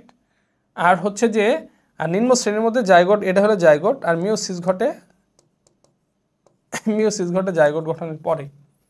মনে রাখো উচ্চ শ্রেণীর জীবের মধ্যে মিওসিস বিভাজন ঘটে কি, জাইগোট গঠনের পূর্বে, আর নিম্ন শ্রেণীর কিছু হ্যাপ্লয়েড জীব আছে যাদের মধ্যে মিওসিস বিভাজন ঘটে কি, জাইগোট গঠনের পরে। এটা মনে রাখবা। তাহলে কি বলছে, কোনটির জাইগোটে মিওসিস ঘটে, তাহলে জাইগোটের মধ্যে মিওসিস ঘটবে, অবশ্যই কি হতে হবে, নিম্ন শ্রেণীর উদ্ভিদ হতে হবে, নিম্ন শ্রেণীর উদ্ভিদ। এখানে দেখো টেরিস, এটা নিম্ন শ্রেণীর উদ্ভিদ না, উচ্চ শ্রেণীর উদ্ভিদ। অরিজা, এটা উচ্চ শ্রেণীর উদ্ভিদ। হিবিস্কাস, এটা উচ্চ শ্রেণীর উদ্ভিদ। তো এখানে নিম্ন শ্রেণীর উদ্ভিদ আছে একটা ইউলোথ্রিক্স, যেটা শৈবাল। তাহলে এখানে কিন্তু অদ্ভুত এবং মজার একটা তথ্য আমরা শিখলাম যে উচ্চ শ্রেণীর জীবের মধ্যে জাইগোট গঠনের আগে মিওসিস বিভাজন ঘটে, মিওসিস বিভাজন ঘটে পুং গ্যামেট, স্ত্রী গ্যামেট তৈরি হয়, তারপরে জাইগোট গঠিত হয়। কিন্তু নিম্ন শ্রেণীর যেটা হ্যাপ্লয়েড জীব থাকে, সবসময় এই তার দেহটাই হ্যাপ্লয়েড থাকে, সে দুইটা কোষ মিলে, পুরুষ হ্যাপ্লয়েড কোষ, স্ত্রী হ্যাপ্লয়েড কোষ মিলে জাইগোট গঠন হয়। কিন্তু তার দেহ কিন্তু জাইগোট 2n বিশিষ্ট দেহকোষ তো না, তার দেহই হচ্ছে n বিশিষ্ট। তখন এটার মধ্যে মিওসিস বিভাজন হয়ে n বিশিষ্ট হ্যাপ্লয়েড জীবে পরিণত হয়। চমৎকার তথ্য, হ্যাঁ, ওকে। দেহের টিউমার ছড়িয়ে পড়াকে কি বলা হয়, গুরুত্বপূর্ণ যে মুখস্থ রাখতে হবে। দেহের মধ্যে যখন টিউমার ছড়িয়ে পড়ে, তাহলে দেহের মধ্যে কি ছড়ায়, টিউমার ছড়িয়ে পড়াকে কি বলা হয়, মেটাস্টেসিস বলা হয়।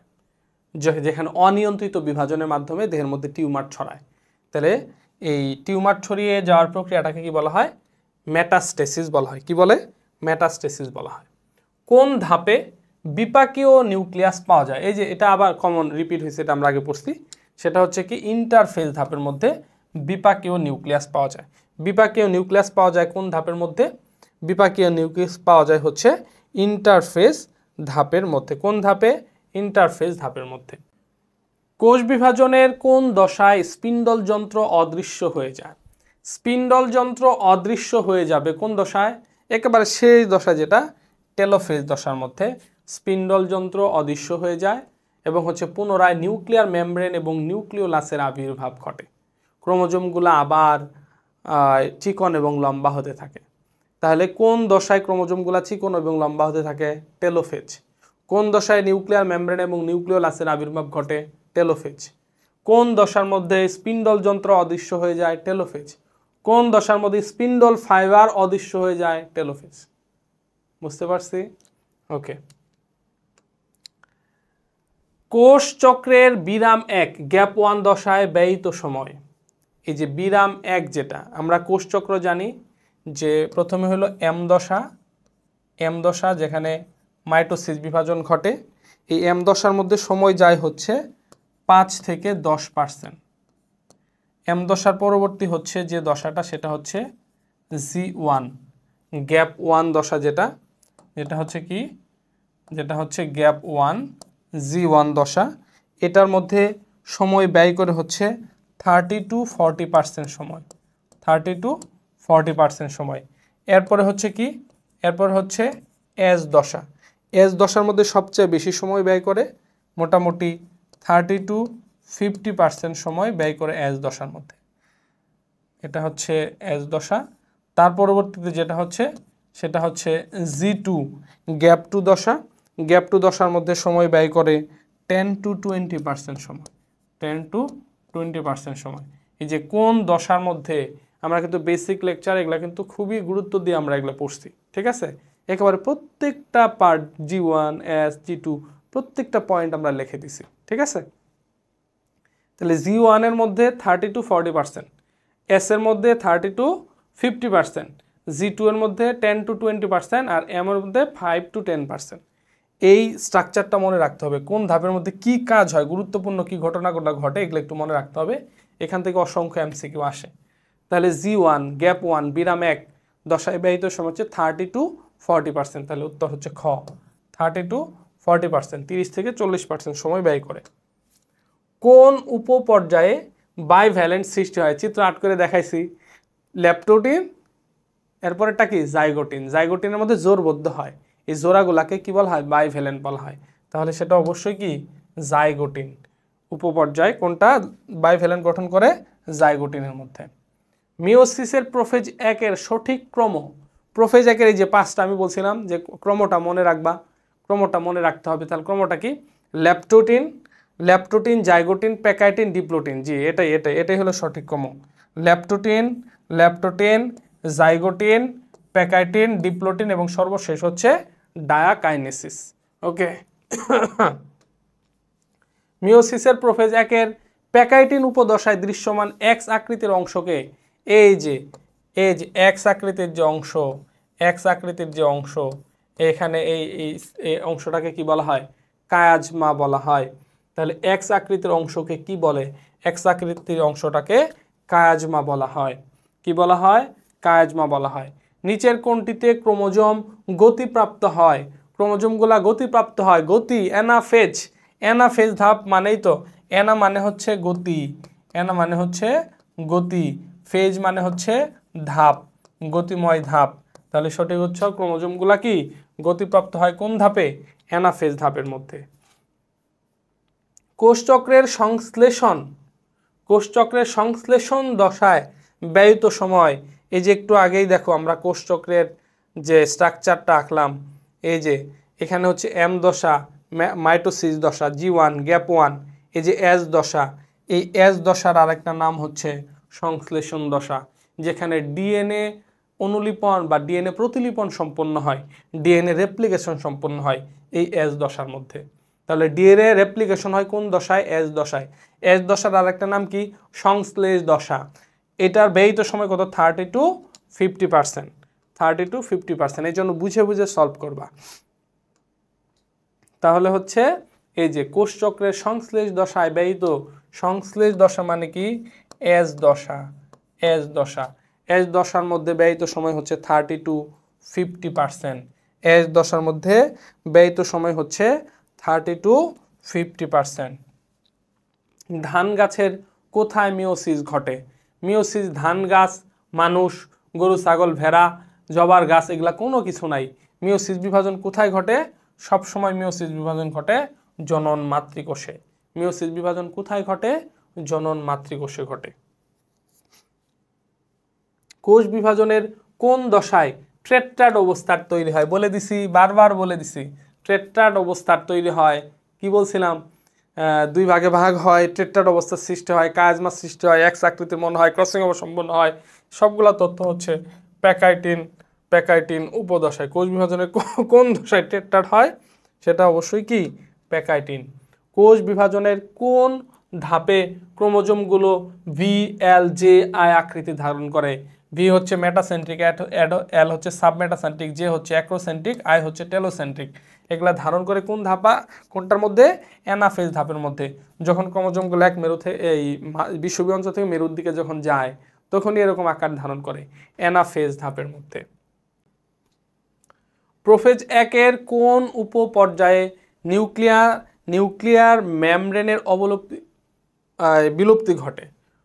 প্রোফেজ 1, এই যে প্রোফেজ 1 এর কোন উপপর্যায়ে নিউক্লিয়ার মেমব্রেনের বিলুপ্তি ঘটে? তাহলে নিউক্লিয়ার মেমব্রেনের বিলুপ্তি ঘটবে কোন ধাপের মধ্যে? একেবারে সর্বশেষ ধাপ যেটা ডায়াকাইনেসিস। ঠিক আছে, এটা মনে রাখবো। ল্যাপটোটিন, জাইগোটিন, প্যাকাইটিন, ডিপ্লোটিন, ডায়াকাইনেসিস। সর্বশেষ ধাপের মধ্যে গিয়ে এই যে নিউক্লিয়ার যে মেমব্রেন আছে এই মেমব্রেন কি হবে? বিলুপ্তি ঘটবে একবার সর্বশেষ ধাপের মধ্যে, সেটা হচ্ছে কি? ডায়াকাইনেসিস। মিওসিস কোষ বিভাজন প্রথম কে প্রত্যক্ষ করেন? মিওসিস কোষ বিভাজন প্রথম কে প্রত্যক্ষ করেন? সে হচ্ছে কি? বোভেরি। সম্ভবত 1887 সালে একটা কৃমির দেহের মধ্যে মিওসিস কোষ বিভাজন সর্বপ্রথম লক্ষ্য করেন কে? সর্বপ্রথম কে প্রত্যক্ষ করেন? বোভেরি। মনে রাখবা, মিওসিস বিভাজন প্রথম প্রত্যক্ষ করেন কে? বোভেরি। বিজ্ঞানীর নাম কি? বোভেরি। আচ্ছা, মিওসিস 1, প্রোফেজ 1। মিওসিসের প্রোফেজ 1 এর মধ্যে কি? জাইগোটিন, ডিপ্লোটিন, ল্যাপটোটিন, প্যাকেটে উল্টাপাল্টা করে দেওয়া আছে। তো ক্রমধারা কি? প্রথমে হচ্ছে ল্যাপটোটিন, ল্যাপটোটিন,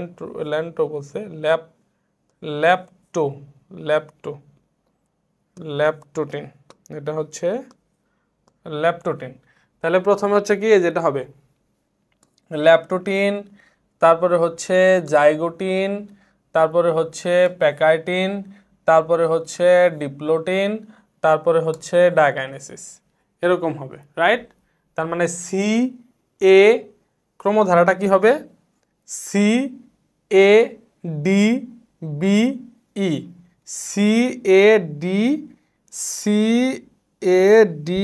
ই বি, সরি, এটা হবে কি? এই যে C A D B E, C আছে কোনটাতে? তার মানে এটাতে শুরু বি দিয়ে, এটা শুরু বি দিয়ে, দুটা বাদ। তাহলে সি এ ডি, তারপরে বিই, এই যে। তার মানে সঠিক উত্তর সি এ ডি বিই, এটা হলো সঠিক উত্তর। আচ্ছা, উদ্দীপকের সংগঠিত, আচ্ছা ক্রমিক, ওকে, এই জন্য ক্রমটা কিন্তু মনে রাখবা। মাইটোসিসের কোন পর্যায়ে ক্রোমোজোমগুলো কোষের বিষুবতলে অবস্থান করে? এই যে মাইটোসিসের কোন পর্যায়ে ক্রোমোজোমগুলো বিষুবীয় অঞ্চল বরাবর অবস্থান করে? মেটাফেজ ধাপের মধ্যে বিষুবতলে অবস্থান করে বা বিষুবীয় অঞ্চলে অবস্থান করে। যে ক্রোমোজোমে সেন্টোমিয়ারের অবস্থান ঠিক মাঝখানে, যে ক্রোমোজোমের সেন্টোমিয়ারের অবস্থান ঠিক মাঝখানে, সেটি কোষ বিভাজন অ্যানাফেজ পর্যায়ে যে অবস্থা প্রাপ্ত হয় তা হলো, আমরা আগে বলছি যে ক্রোমোজোমের সেন্টোমিয়ার ঠিক মাঝখানে থাকে, ক্রোমোজোমের সেন্টোমিয়ার ঠিক মাঝখান বরাবর থাকে। তাহলে ক্রোমোজোমের সেন্টোমিয়ার ঠিক মাঝখান বরাবর থাকে, এটা কি বেশি বড় হয়ে গেল? ক্রোমোজোমের সেন্টোমিয়ার ঠিক ক্রোমোজোমের সেন্টোমিয়ার ঠিক মাঝখান বরাবর থাকে, এটাকে কি বলা হয়? মেটাসেন্ট্রিক। সেটাকে কি বলা হয়? মেটাসেন্ট্রিক। এটা বারবার বলছি, এটা হচ্ছে মেটাসেন্ট্রিক। মাইটোসিস কোষ বিভাজনের ক্রোমোজোমের দ্বিতন হয় নিচের কোন ধাপে, কোন পর্যায়ে? ক্রোমোজোমের দ্বিতন হয়। ক্রোমোজোমের দ্বিতন মানে কি? যে ক্রোমোজোমের ভিতরে যে ডিএনএ থাকে, ডিএনএর যে রেপ্লিকেশন ঘটে, ডিএনএ প্রতিলিপন ঘটে, একটা ডিএনএ থেকে দুইটা ডিএনএ সৃষ্টি হয়, এই যে ডিএনএ রেপ্লিকেশনটা যে ঘটে এটাকে হচ্ছে ক্রোমোজোমের দ্বিতন বলা হয়। ডিএনএ রেপ্লিকেশনকে দ্বিতন বলা হয়। তাহলে ডিএনএ রেপ্লিকেশন ঘটে কোন ধাপে? তো আমরা জানি যে এই যে এটা হলো এম দশা কোষচক্রের মধ্যে, এরপর হচ্ছে G1 দশা, তারপর হচ্ছে কি এস দশা, এটাকে ডিএনএ সংশ্লেষ দশা বলা হয়। ডিএনএ প্রতিলিপন ঘটে এই এস দশার মধ্যে। তাহলে ক্রোমোজোমের ডিপ্লয়, তাহলে এটা কি মেটাসিস, এটা হচ্ছে মাইটোসিস, তারপর এটা কি, এটাকে কি বলা হয়? ইন্টারফেজ বলা হয়। কোষের প্রস্তুতি পর্যায় G1 S এবং হচ্ছে G2 এবং হচ্ছে G2, এই যে ধাপগুলা G1 S G2, এটা কি ইন্টারফেজ ধাপ। তার মানে ইন্টারফেজ ধাপের মধ্যে ক্রোমোজোমের দ্বিতন হয় ইন্টারফেজের মধ্যে। তো এক্স্যাক্টলি যদি এখানে অপশনের মধ্যে যদি MG1 SG2 এগুলা থাকতো তখন আবার হয়তো কি এস ধাপ হইতো, ঠিক আছে। যেহেতু এখানে ওই টাইপের অপশন নাই, অপশন হচ্ছে ইন্টারফেজ আছে, তাহলে ইন্টারফেজ হবে। ওকে, কোন উপধাপে জীবের বৈচিত্র্য সৃষ্টির প্রক্রিয়া সূচনা হয়? জীবের বৈচিত্র্য সৃষ্টি, এই যে ক্রসিং ওভার ঘটে কোন ধাপে? ক্রসিং ওভারের মাধ্যমে কিন্তু জীবের মধ্যে বৈচিত্র্যতা আসে, বাবা মায়ের বৈশিষ্ট্যের মধ্যে অনুরূপ অংশের স্থান বিনিময় হয়, জীবের মধ্যে বৈচিত্র্যতা আসে। তাহলে ক্রসিং ওভার ঘটছে কোনটাতে? প্যাকাইটিনে। তাহলে এটা হচ্ছে ওই যে প্যাকাইটিন, মানে ক্রসিং ওভার ঘটছে কোন ধাপে? প্যাকাইটিনের মধ্যে। সেটাই, ক্রসিং ওভার ঘটার কারণেই জীবের মধ্যে কি হয়েছে? বৈচিত্র্যতার সৃষ্টি হয়েছে, অতএব সেটা হচ্ছে কি প্যাকাইটিন। মাইটোসিস কোষ বিভাজনের কোন ধাপে নিউক্লিওলাসের বিলুপ্তি ঘটে? কোন ধাপের মধ্যে নিউক্লিওলাসের বিলুপ্তি ঘটে? একটা জিনিস মনে রাখবা যে এই যে মাইটোসিস কোষ বিভাজনের মধ্যে যে এই যে নিউক্লিয়াসের মধ্যে যে এটা ইয়া থাকে, তো একটা ধাপের মধ্যে প্রথমে নিউক্লিওলাসটা বিলুপ্ত হয়, তারপরের ধাপে গিয়ে নিউক্লিয়ার মেমব্রেন বিলুপ্ত হয়। নিউক্লিওলাস এবং নিউক্লিয়ার মেমব্রেন কিন্তু একই সাথে বিলুপ্ত হয় না, একটা প্রথমে নিউক্লিওলাসের বিলুপ্ত হয়, এরপরে হচ্ছে কি নিউক্লিয়ার মেমব্রেনের বিলুপ্ত হয়। তাহলে এখানে কি আছে?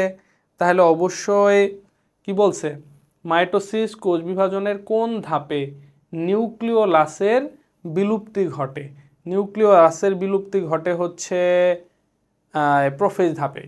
প্রোফেজ ধাপের শেষের দিকেই যায়, যদিও সেটা অনেক সময় প্রোমেটাফেজও বলা হয়, তবে সেটা হলো প্রোফেজ ধাপের ক্ষেত্রেই হবে, এটাই বেশি সঠিক, যেহেতু অপশনে আমার প্রোমেটাফেজ নাই।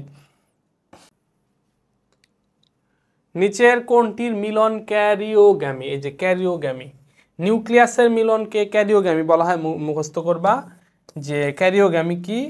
নিউক্লিয়াসের মিলনকে ক্যারিওগ্যামি বলা হয়। নিচের কোনটির মিলন ক্যারিওগ্যামি? সেটা হচ্ছে কি নিউক্লিয়াসের মিলন। আচ্ছা, অপত্য ক্রোমোজোম মেরুমুখী হয়। অপত্য ক্রোমোজোমগুলা, এই যে অপত্য ক্রোমোজোমগুলা মেরুমুখী হয় কোন ধাপের মধ্যে? এই যে অপত্য ক্রোমোজোমগুলা মেরুর দিকে যাচ্ছে, অপত্য ক্রোমোজোমগুলা মেরুর দিকে যায়, মেরুমুখী হয় অ্যানাফেজ ধাপের মধ্যে। অপত্য ক্রোমোজোম মেরুর দিকে যায়, মেরুমুখী হয় অ্যানাফেজ ধাপের মধ্যে। আচ্ছা, তো এখন পর্যন্ত মোটামুটি আমরা যে এমসিকিউগুলো পড়লাম এগুলা হচ্ছে ওই যে বহুপদী ছাড়া এমনিতেই বহু নির্বাচনী প্রশ্ন এমসিকিউ। এখন আমরা সলিউশন করব হচ্ছে এই বহুপদী, যেটা অপশন 1 2 3 1 2 1 3, এটা সবচেয়ে বেশি সমস্যা হয়। তো এটা আরও চমৎকারভাবে পড়ার চেষ্টা করবো ইনশাল্লাহ, নো টেনশন। শুরু করতেছি। তার আগে হচ্ছে দুইটা বিজ্ঞাপন আছে। একটা হচ্ছে আমাদের বায়োলজি ফার্স্ট পেপার যে কোর্সটা আছে RMH থেকে, যেটা আসছে HSC 27-এর জন্য, সেটা হচ্ছে basic to pro biology first paper, basic to pro 2.0। সেই কোর্সের ক্লাসে কিন্তু তুমি এখন করতেছো। তো এখানে হচ্ছে আমরা প্রত্যেকটা অধ্যায় এখন হচ্ছে লাইভ লেকচার হচ্ছে, আমাদের লাইভ রেকর্ডেড উভয়ই আমরা রাখি, বাট হচ্ছে এখন লাইভ ক্লাসগুলোই বেশি হচ্ছে। এবং হচ্ছে যে প্রত্যেকটা অধ্যায়ের হচ্ছে চ্যাপ্টার ওয়াইজ এক্সাম এবং হচ্ছে লেকচার স্লাইড, প্র্যাকটিস শিট, পাশাপাশি হচ্ছে টোটাল দাগানো বই তোমাদের প্রোভাইড করা হচ্ছে। প্রত্যেকটা অধ্যায় শেষ হলে ওই অধ্যায়টা সুন্দর করে দাগিয়ে দাগানো বই দেওয়া হচ্ছে, যেখান থেকে তুমি মেডিকেল বলো, অ্যাডমিশন বলো, বোর্ডের কোশ্চেন বলো, প্রত্যেকটা MCQ আর যাই হোক সব কমন পাবা ইনশাল্লাহ। তো এবং হচ্ছে মোটামুটি মেন্টরশিপ আছে। মেন্টরশিপ কার্যক্রমটা সরাসরি তুমি আমার সাথে ভিডিও কলের মাধ্যমে প্রবলেম সলভ করে নিতে পারবে। তো এভারেজ আমরা হচ্ছে বেসিক, আমাদের প্রত্যেকটা অধ্যায়ের বেসিক সলভ হচ্ছে, সিকিউ সলভ হচ্ছে, MCQ সলভ হচ্ছে, আমরা অ্যাডমিশন অ্যানালাইসিস ক্লাস দিচ্ছি, লেকচার স্লাইড থাকতেছে এবং ফাইনাল পরীক্ষার আগে স্পেশাল সাজেশন থাকবে। সো চাইলে যারা হচ্ছে আমার ক্লাস করো, আমার ক্লাস যাদের কাছে ভালো লাগে, তোমরা চাইলে আমাদের কোর্সটাতে যুক্ত হয়ে যেতে পারো। সরাসরি গুগলের মধ্যে রেদওয়ান্স মেথড লিখলেই হচ্ছে একটা ওয়েবসাইট আসবে, সেখানে গিয়ে আমার এই কোর্সটা পারচেস করে নিতে পারো।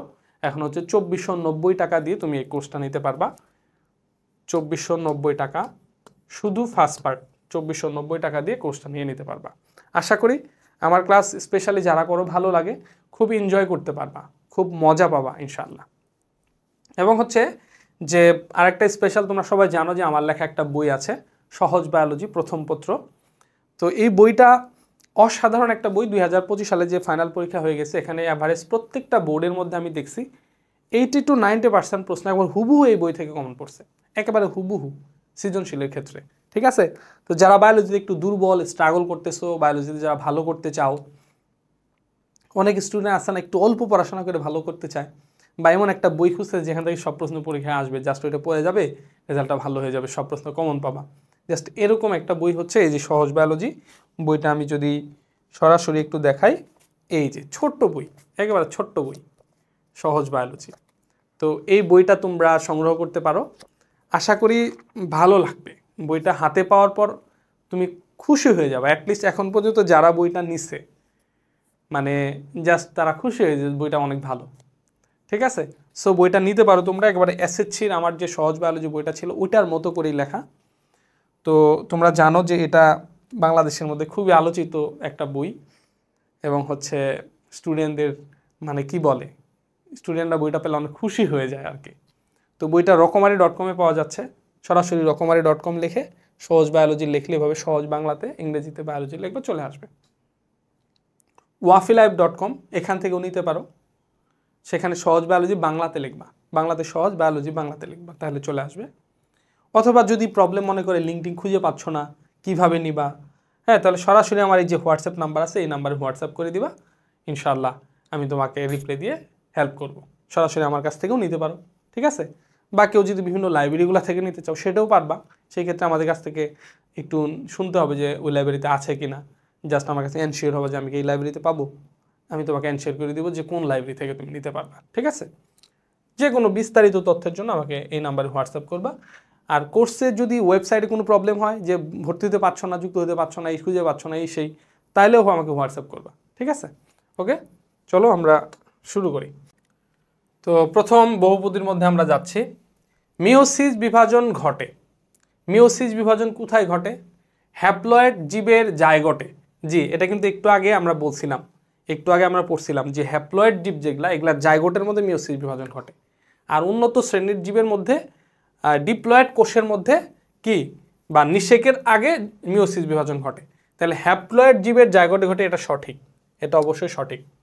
উন্নত জীবের জনন কোষে, দেখো এই যে জনন কোষে, উন্নত জীবের জনন কোষে, জনন কোষে কখনো মিওসিস বিভাজন ঘটে না।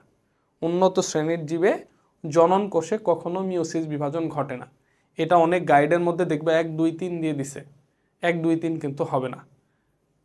ডিপ্লয়েড জীবের নিষেকের আগে, জি এটা আমরা বলছি যে ডিপ্লয়েড জীব মানে কি উন্নত শ্রেণীর জীব, উন্নত শ্রেণীর জীবের নিষেকের আগে মিওসিস বিভাজন ঘটে, একটু আগে ওটা ব্যাখ্যা দিছি। আর হ্যাপ্লয়েড জীবের জাইগোট গঠনের পরে মিওসিস বিভাজন ঘটে। তার মানে 1 এবং 3 সঠিক, 1 এবং 3 সঠিক। সঠিক উত্তর হচ্ছে খ। এই যে উন্নত জীবের জনন কোষে কিন্তু ঘটে না, কেন? কারণ জনন কোষের এই যে একটা জনন মাতৃকোষ 2n বিশিষ্ট মিওসিস বিভাজন হয়, এটা জনন কোষ তৈরি হয়, যে জনন কোষ, এইটা হলো জনন কোষ বা গ্যামেট, পুং গ্যামেট বা স্ত্রী গ্যামেট। এটার মধ্যে যদি মিওসিস বিভাজন ঘটে তাহলে কি হবে? n/2 সংখ্যক ক্রোমোজোম হবে। এরকম কি কখনো হয়? কখনো হয় না। জাস্ট এইখানে এই যে পুং গ্যামেট n, স্ত্রী গ্যামেট n, 2n মিলে কি হয়? আবার 2n বিশিষ্ট কোষ তৈরি হয়, রাইট? তাহলে মনে রাখবা জনন কোষে কখনো মিওসিস ঘটে না। তবে হ্যাঁ, জনন কোষের মধ্যে অনেক সময় মাইটোসিস ঘটে, এটা মনে রাখবা, মাইটোসিস ঘটে। অদ্ভুত তথ্য, হ্যাঁ, জনন কোষের মধ্যে মাইটোসিস ঘটে, তবে মিওসিস ঘটে না। এখানে যদি উন্নত শ্রেণীর জীবের জনন মাতৃকোষ যদি উল্লেখ করতো, যদি মাতৃকোষ উল্লেখ করতো, জনন মাতৃকোষ, তাইলে আবার হইতো 1, 2, 3 হইতো তখন। ওকে, আচ্ছা, ক্যারিওকাইনেসিস। ক্যারিওকাইনেসিসে কি নিউক্লিয়াসের যে বিভাজন হয় এটাকে ক্যারিওকাইনেসিস বলে। ক্যারিওকাইনেসিসের মাধ্যমে কি হয়? নিউক্লিয়াসের সংখ্যা বৃদ্ধি পায়। জি, নিউক্লিয়াসের বিভাজনকে ক্যারিওকাইনেসিস বলে। অতএব নিউক্লিয়াসের সংখ্যা বৃদ্ধি পায়, এটা সঠিক। কোষের সংখ্যা বৃদ্ধি পায় না। ক্যারিওকাইনেসিস কি? দেখো এই যে একটা কোষ আছে, মাঝখানে একটা নিউক্লিয়াস ছিল, এখন এই নিউক্লিয়াসটা বিভাজিত হয়ে এই যে 2টা নিউক্লিয়াস হলো, এই যে নিউক্লিয়াসের বিভাজন হয়েছে, এটা হচ্ছে ক্যারিওকাইনেসিস। এখন কি হবে? সাইটোপ্লাজমের বিভাজন হবে। সাইটোপ্লাজমের অঙ্গাণ অর্ধেক এইদিকে যাবে, অর্ধেক এইদিকে যাবে, 2টা কোষ আলাদা হয়ে যাবে, যে 2টা কোষের সৃষ্টি হবে। তাহলে 2টা কোষের মানে কোষের সংখ্যা বৃদ্ধি পায় সাইটোকাইনেসিসের মাধ্যমে। কোষের সংখ্যা বৃদ্ধি পায় সাইটোকাইনেসিসের মাধ্যমে, আর নিউক্লিয়াসের সংখ্যা বৃদ্ধি পায় ক্যারিওকাইনেসিসের মাধ্যমে। তার মানে ক্যারিওকাইনেসিসে কোষের সংখ্যা বৃদ্ধি পায়, এটা ভুল। 2 নাম্বারটা সঠিক নয়। তাহলে 2 নাম্বারটা যেখানে যেখানে আছে সেটা বাদ। 2 নাম্বারটা এখানে আছে, এটা বাদ। 2 নাম্বার হচ্ছে এখানে আছে, এটাও বাদ। 2 নাম্বার এখানে আছে, এটাও বাদ।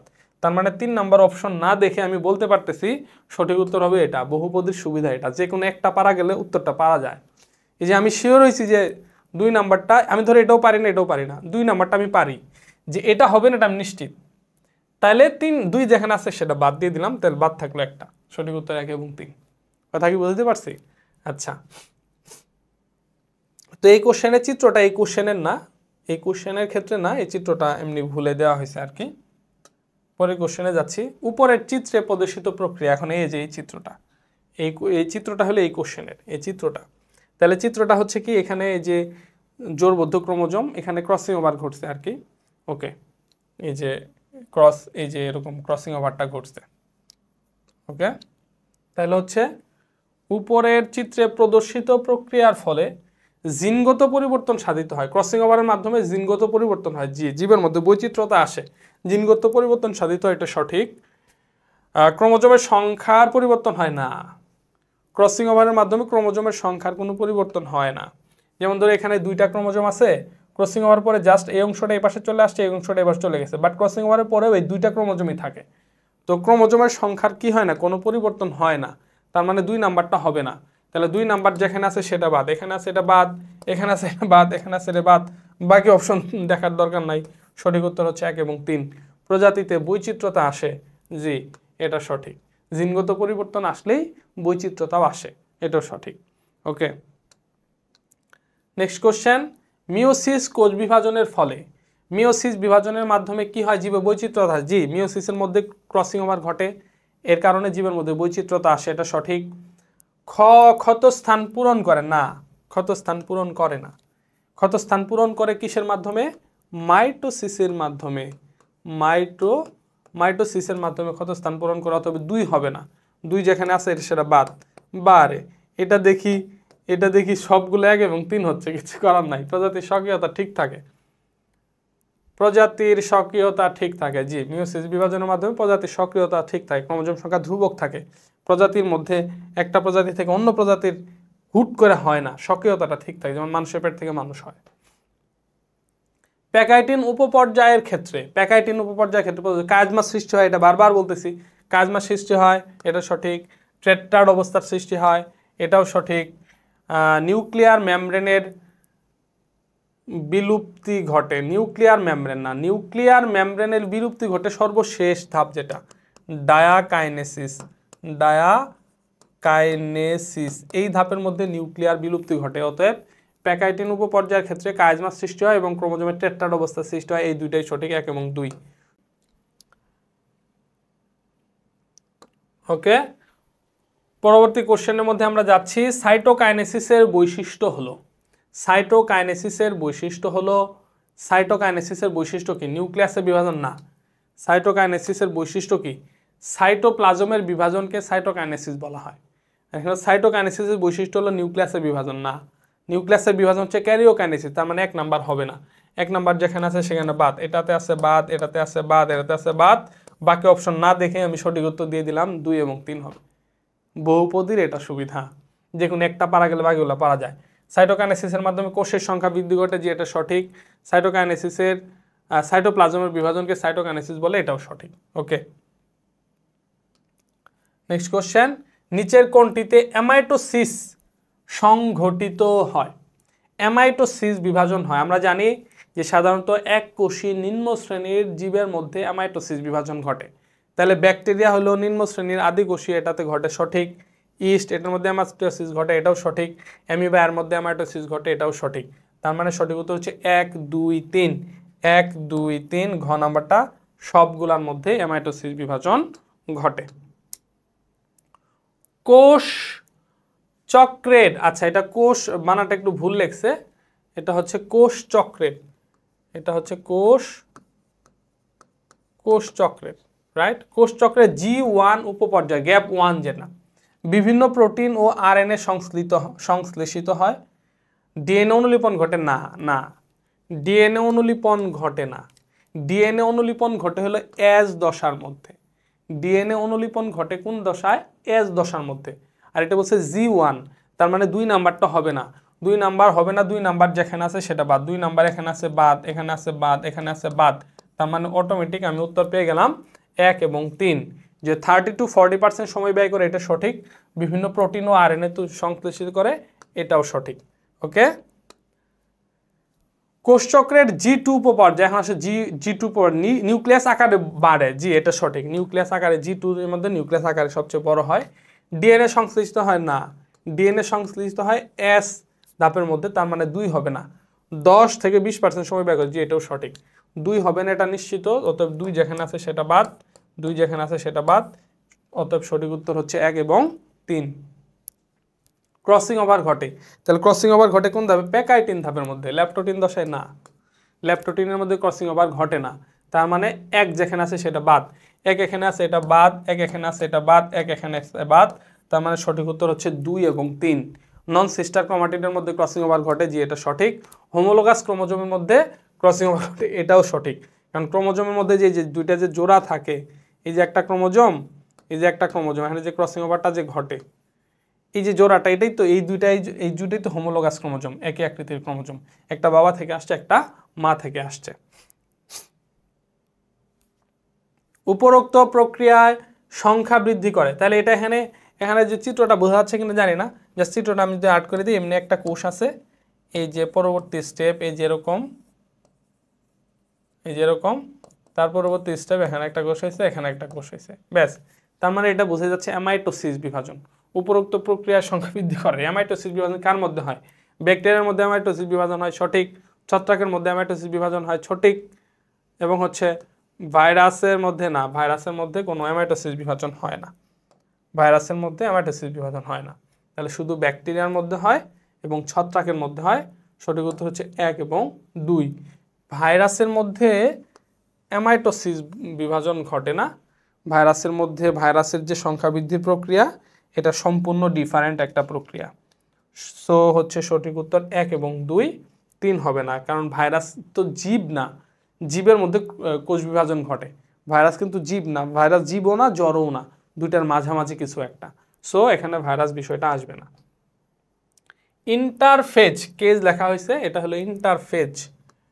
ইন্টারফেজ দশার কোনটি, ইন্টারফেজ দশায় কোনটি ঘটে? আচ্ছা, ইন্টারফেজ দশায় কোনটি ঘটে? ইন্টারফেজ দশায় কোনটি ঘটে? ডিএনএ প্রতিলিপন ঘটে, জি সঠিক। ডিএনএ প্রতিলিপন বা ডিএনএ রেপ্লিকেশন হয় হচ্ছে এস দশার মধ্যে। তো আমরা জানি যে এই যে এম দশা, তারপর হচ্ছে G1, তারপর হচ্ছে এস, তারপর হচ্ছে G2, রাইট? তার মানে এই যে এটা হলো কোষচক্র, তাহলে এই যে এখান থেকে শুরু করে G1, S এবং G2 মিলে হচ্ছে ইন্টারফেজ। তাহলে এস এর মধ্যে ডিএনএ রেপ্লিকেশন ঘটে, অনুলিপন ঘটে, এটা সঠিক। মাইক্রোটিবিউলস সৃষ্টি হয়, জি এটাও সঠিক।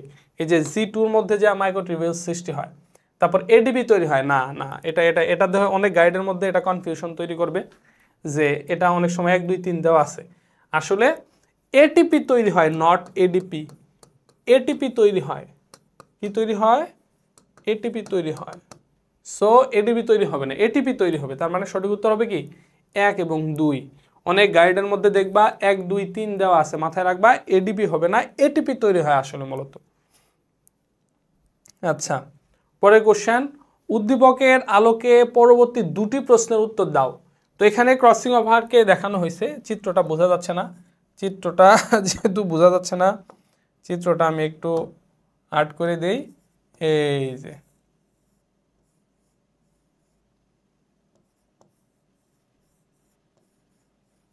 এটাই ক্রসিং ওভারটা দেখানো হয়েছে আর কি। তো উদ্দীপকের আলোকে পরবর্তী 2টি কোশ্চেন দিব। আচ্ছা, উদ্দীপকের প্রক্রিয়াটি নিচের কোথায় সংঘটিত হয়? কোন ধাপের তাহলে ক্রসিং ওভারটা কোথায় ঘটে? মিওসিস বিভাজনের মধ্যে ঘটে। তাহলে মিওসিস বিভাজন কার মধ্যে হয়? ডিপ্লয়েড জীবের জাইগোটের মধ্যে না, জাইগোটের মধ্যে মিওসিস বিভাজন ঘটে না, জাইগোটের মধ্যে মিওসিস বিভাজন ঘটে না। জনন কোষে আমি এটা আগে বারবার বলছি যে জনন কোষে কখনোই মিওসিস বিভাজন ঘটে না। দেহকোষেও মিওসিস বিভাজন ঘটে না। দেহকোষ টুয়ান বিশিষ্ট যেটার মধ্যে মিওসিস বিভাজন ঘটে ওইটাকে আর দেহকোষ বলে না, ওইটাকে জনন মাতৃকোষ বলা হয়। সো এটাও হবে না। তার মানে থাকলে যে হ্যাপ্লয়েড জীবের জাইগোটে, এটাই সঠিক। কারণ মিওসিস বিভাজন ঘটে হলো দুইটা, এটার মধ্যে আমরা বারবার বলছি যে হ্যাপ্লয়েড জীব যেগুলা, হ্যাপ্লয়েড জীবের জাইগোটের মধ্যে কি হয়, মিওসিস বিভাজন ঘটে। হ্যাপ্লয়েড জীবের জাইগোটের মধ্যে মিওসিস বিভাজন ঘটে। আর উন্নত শ্রেণীর জীবের মধ্যে জাইগোট গঠনের পূর্বে মিওসিস বিভাজন ঘটে, রাইট, জনন মাতৃকোষের মধ্যে মিওসিস বিভাজন ঘটে। আর যখনই মিওসিস বিভাজন ঘটবে তখনই ক্রসিং ওভার, মিওসিস বিভাজনের মধ্যে ক্রসিং ওভার হবে। তাহলে উদ্দীপকের প্রক্রিয়াটি নিচের কোথায় সংঘটিত হয়? এই ক্রসিং ওভারটা অবশ্যই মিওসিস বিভাজনের মধ্যে হবে, আর এগুলোর মধ্যে মিওসিস বিভাজন হয় শুধু এটার মধ্যে, অতএব এটা হলো সঠিক।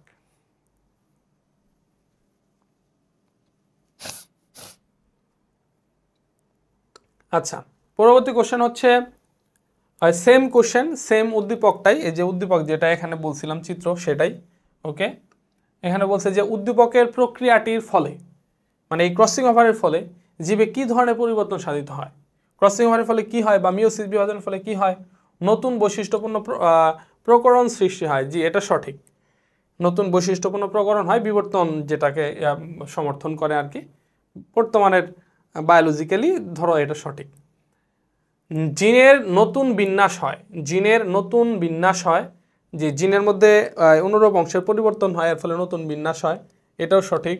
অপত্য কোষের ক্রোমোজোম সংখ্যা সমান হয় না, মিওসিস বিভাজনের মাধ্যমে কোষের ক্রোমোজোম সংখ্যা অর্ধেক হয়ে যায়।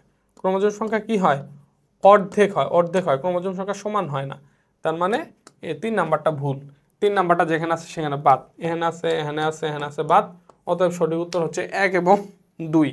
আচ্ছা, উদ্দীপকে এ চিহ্নিত অংশ, এ চিহ্নিত অংশ, তার মানে এখানে চিত্রটা ঝাপসা বোঝা যাচ্ছে না, আমি চিত্রটা সুন্দর করে আর্ট করে দিচ্ছি। এ, বি এবং হচ্ছে সি। ওকে, এখানে হচ্ছে মূলত দেখানো হয়েছে, এখানে মূলত দেখানো হয়েছে যে, আচ্ছা এটা কালো, কালোতে যাতে দেখা যায়, এই যে একটা কোষ, কোষের মধ্যে এটা একটা নিউক্লিয়াস, এটা একটা নিউক্লিয়াস, এই যে এখানে, তো এখান থেকে শুরু করে এটা হচ্ছে এ, এই যে এটা হচ্ছে বি, আর এখান থেকে শুরু করে এটা হচ্ছে সি, ব্যাস। তার মানে এটা ধরো ওই টেলোফেজ বা সাইটোকাইনেসিস ধাপটাকে দেখানো হয়েছে।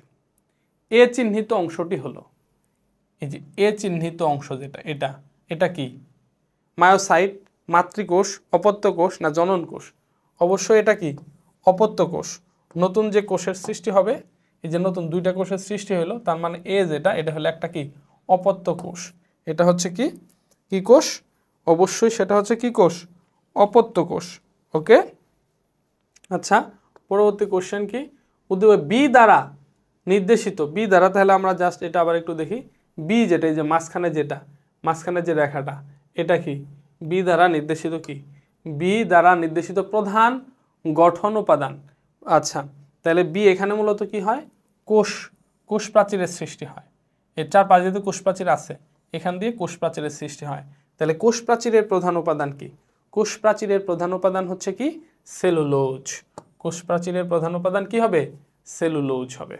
কারণ এটা হচ্ছে সাইটোকাইনেসিস দেখানো হচ্ছে, যে সাইটোকাইনেসিসের মধ্যে এখানে কোষ প্লেট সৃষ্টি হয়, কোষ প্রাচীরের সৃষ্টি হয়। তাহলে কোষ প্রাচীরের সৃষ্টি হলে কোষ প্রাচীরের যে প্রধান উপাদান যেটা, সেটা হচ্ছে কি, সেটা হচ্ছে কি সেলুলোজ। তাহলে প্রধান গঠন উপাদান হচ্ছে সেলুলোজ। আচ্ছা, উদ্দীপকের ক্ষেত্রে এখানে বানানটা ভুল হয়েছে। উদ্দীপকে এক্স দ্বারা প্রদর্শিত ধাপটি না ঘটলে, এক্স দ্বারা এটা হচ্ছে সাইটোকাইনেসিস, যদি সাইটোকাইনেসিস না ঘটে তাহলে কি সিনোসাইটিক কোষ সৃষ্টি হবে? যে এটা সঠিক। সিনোসাইটিক কোষ কি? যেমন ধরো এই যে একটা কোষ আছে, এই কোষের মধ্যে যখন ক্যারিওকাইনেসিস ঘটে, নিউক্লিয়াসের বিভাজন ঘটে, এই যে 2টা নিউক্লিয়াসের সৃষ্টি হয়েছে, এখন হলো সাইটোকাইনেসিস, সাইটোকাইনেসিস হয় 2টা কোষ আলাদা হয়, 2টা অপত্য কোষের সৃষ্টি করে। কিন্তু অনেক সময় যদি সাইটোকাইনেসিস না ঘটে, সাইটোকাইনেসিস না ঘটলে কি হয়?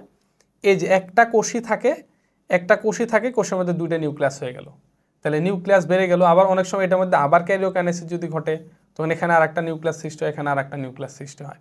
এভাবে একটা কোষের মধ্যে বহু নিউক্লিয়াসের সৃষ্টি হয়, এটাকে কি বলা হয়? সিনোসাইটিক কোষ বলা হয়। তার মানে যদি ক্যারিওকাইনেসিস, যদি সাইটোকাইনেসিস যদি না ঘটে, মানে সাইটোপ্লাজমের বিভাজন যদি না হয়, তাহলে হচ্ছে ক্যারিওকাইনেসিস চলতেই থাকে, একটা কোষই থাকে, কোষের মধ্যে নিউক্লিয়াসের সংখ্যা বাড়তে থাকে, এটাকে কি সিনোসাইটিক কোষ বলা হয়। তাহলে সাইটোকাইনেসিস না ঘটলে সিনোসাইটিক কোষের সৃষ্টি হবে, এটা সঠিক। অপত্য কোষ সৃষ্টি হবে না, এটাও সঠিক। যদি আমার কোষটা বিভাজিতই না হয় তাহলে দুইটা কোষ কেমনে সৃষ্টি হবে, অপত্য কোষ কেমনে পামু? সাইটোকাইনেসিস হওয়া লাগবে, তো দুইটা কোষ তো মাঝখান দিয়ে ভাগ হওয়া লাগবে। তাহলে মাঝখান দিয়ে যদি ভাগ না হয় তাহলে কি হবে? অপত্য কোষ সৃষ্টি হবে না, এটা সঠিক। একও সঠিক, দুইও সঠিক। ভিন্ন গুণ সম্পন্ন কোষ সৃষ্টি হবে, কোষই তো সৃষ্টি হবে না। আগে কোষ যেটা ছিল ওটি থাকবে, নিউক্লিয়াস শুধু বাড়তে থাকবে। ক্রসিং ওভার না ঘটলে তো বৈশিষ্ট্যও চেঞ্জ হবে না। সো ভিন্ন কোষ সৃষ্টি হবে না, ভিন্ন গুণ সম্পন্ন কোষ সৃষ্টি হবে, এটা ভুল। তার মানে 1 এবং 2 হচ্ছে সঠিক। এই যে 1 এবং 2 সঠিক অ্যান্সার। ওকে, আচ্ছা, কিউ প্রক্রিয়াটা এখানে জাস্ট একটা চিত্র, ওই যে ক্রসিং ওভারের যে চিত্র সেই চিত্রটা দেখানো হয়েছে, যে এই যে এখানে দুইটা কোষের মধ্যে এই যে ক্রসিং ওভারটাকে দেখানো হয়েছে, যে কিউ অংশ যেটা, কায়াজমা অংশ যেটা, কিউ প্রক্রিয়াটি নিচের কোন ধাপে দেখা যায়? তাহলে কিউ প্রক্রিয়া যেটা, এটা হচ্ছে একটা ক্রসিং ওভারকে দেখানো হয়েছে। ক্রসিং ওভার প্রক্রিয়াটা ঘটে সবসময় কিসে? প্যাকাইটিন ধাপের মধ্যে। ক্রসিং ওভার ঘটে সবসময় প্যাকাইটিনের মধ্যে। কিউ প্রক্রিয়াটির ক্ষেত্রে প্রযোজ্য, তাহলে কিউ প্রক্রিয়াটির ক্ষেত্রে প্রযোজ্য ক্রসিং ওভারটা যে হয়েছে এটার ক্ষেত্রে প্রযোজ্য কি? মাতৃগুণ সম্পন্ন বীজ সৃষ্টি। না না না, মাতৃগুণ সম্পন্ন বীজ সৃষ্টি না, এটা ভুল। মাতৃগুণ সম্পন্ন যখন ক্রসিং ওভারটা যখন ঘটে তখন জীবের মধ্যে বৈচিত্র্যতা আসে। মাইটোসিস বিভাজনের মধ্যে মাতৃগুণ সম্পন্ন বীজ তৈরি হয়। বাট হচ্ছে কি, এটা হলো মিওসিস বিভাজন, এখানে ক্রসিং ওভার ঘটে, জীবের মধ্যে বৈচিত্র্যতা আসে, জিনের ইন্টারনাল পরিবর্তন হয়। অতএব মাতৃগুণ সম্পন্ন বীজ সৃষ্টি, এটা ভুল। কিউ প্রক্রিয়াটির ক্ষেত্রে প্রযোজ্য 1 নাম্বারটা ভুল, 1 নাম্বার যেখানে আছে সেটা বাদ, এখানে আছে বাদ, এখানে আছে বাদ, এখানে আছে বাদ। অতএব সঠিক করতে হবে 2 আর 3।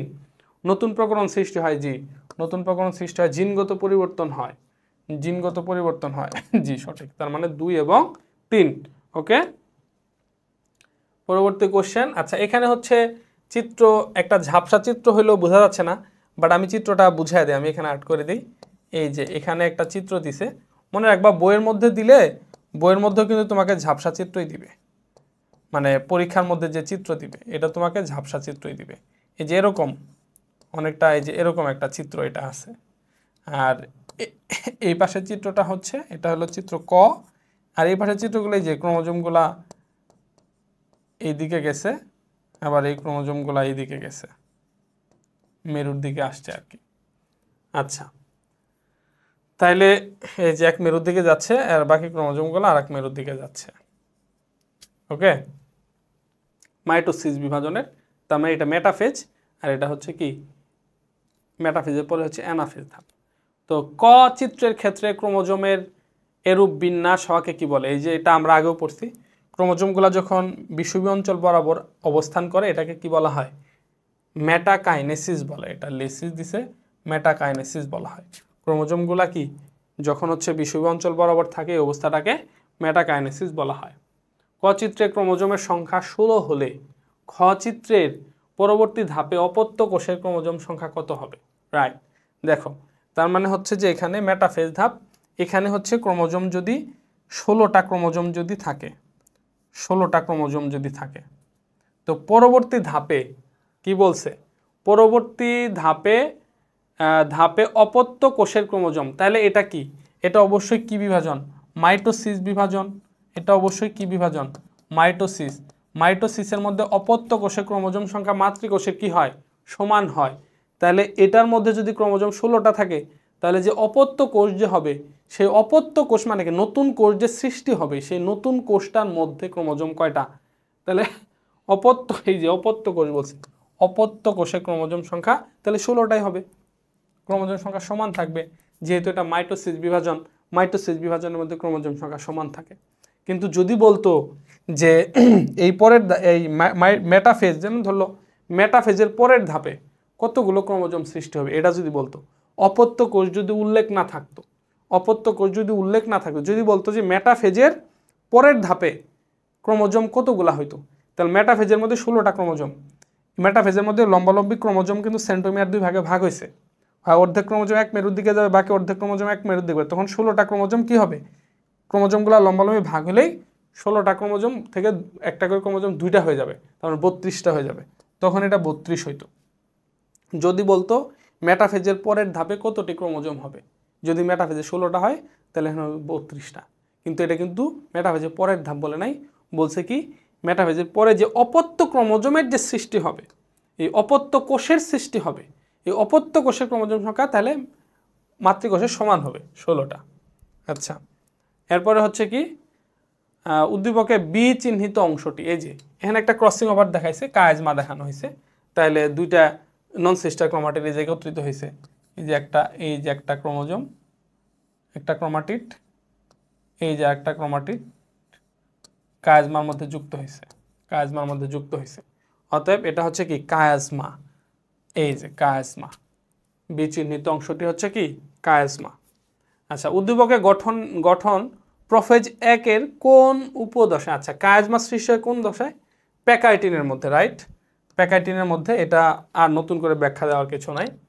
উদ্দীপকের চিত্রে কোন দশায় ডিএনএ অণু রেপ্লিকেশন হয়, আচ্ছা এখানে হলো কোষচক্রটা দিছে, কোষচক্র দিছে, এখান থেকে যেটা হলো এ, G1 এটা হচ্ছে বি, এস দশা এটা হলো দিছে সি, তারপর এখান থেকে এটা দিছে হচ্ছে ডি।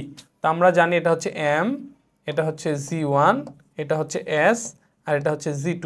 এই যে এস দশার মধ্যে ডিএনএ রেপ্লিকেশন হয়, ডিএনএর অনুসংশ্লেষণ হয়, তাহলে কোন দশার মধ্যে এস, তার মানে সি হবে, সঠিক উত্তর হলো সি, যে ডিএনএ অণু রেপ্লিকেশন হয় সিতে।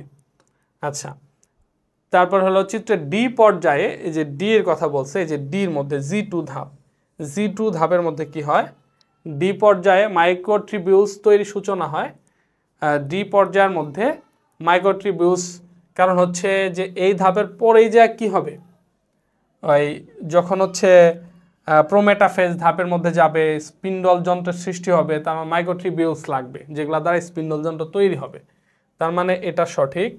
20 থেকে 30% সময় ব্যয় করে, তো G2 ধাপের মধ্যে কত পার্সেন্ট সময় ব্যয় করে, 20 to 30% না, G2 ধাপের মধ্যে হচ্ছে 10 থেকে 20% সময় ব্যয় করে। এই যে সময়টাও মনে রাখতে হবে, G1 এর মধ্যে 30 to 40% সময় ব্যয় করে, আর এস এর মধ্যে 30 to 50% সময় ব্যয় করে, আর G2 এর মধ্যে 10 to 20% সময় ব্যয় করে, আর এম এর মধ্যে হলো 5 to 10% সময় ব্যয় করে, এটা মনে রাখতে হবে। তাহলে এটা হচ্ছে 10 to 20% সময় ব্যয় করে হচ্ছে কোন ধাপে, G1 ধাপের মধ্যে 10 to 20% সময় ব্যয় করে। তাহলে এখানে বলছে কি ডি মানে G2 ধাপের মধ্যে 20 থেকে 30% সময় ব্যয়, না এটা সব ভুল, 2 নাম্বার যেখানে আছে সেটা ভুল, তাহলে 2 নাম্বার এখানে আছে এটা ভুল, 2 নাম্বার এখানে আছে এটাও ভুল, 2 নাম্বার আছে এখানে এটাও ভুল, তার মানে 1 এবং 3 হলো সঠিক।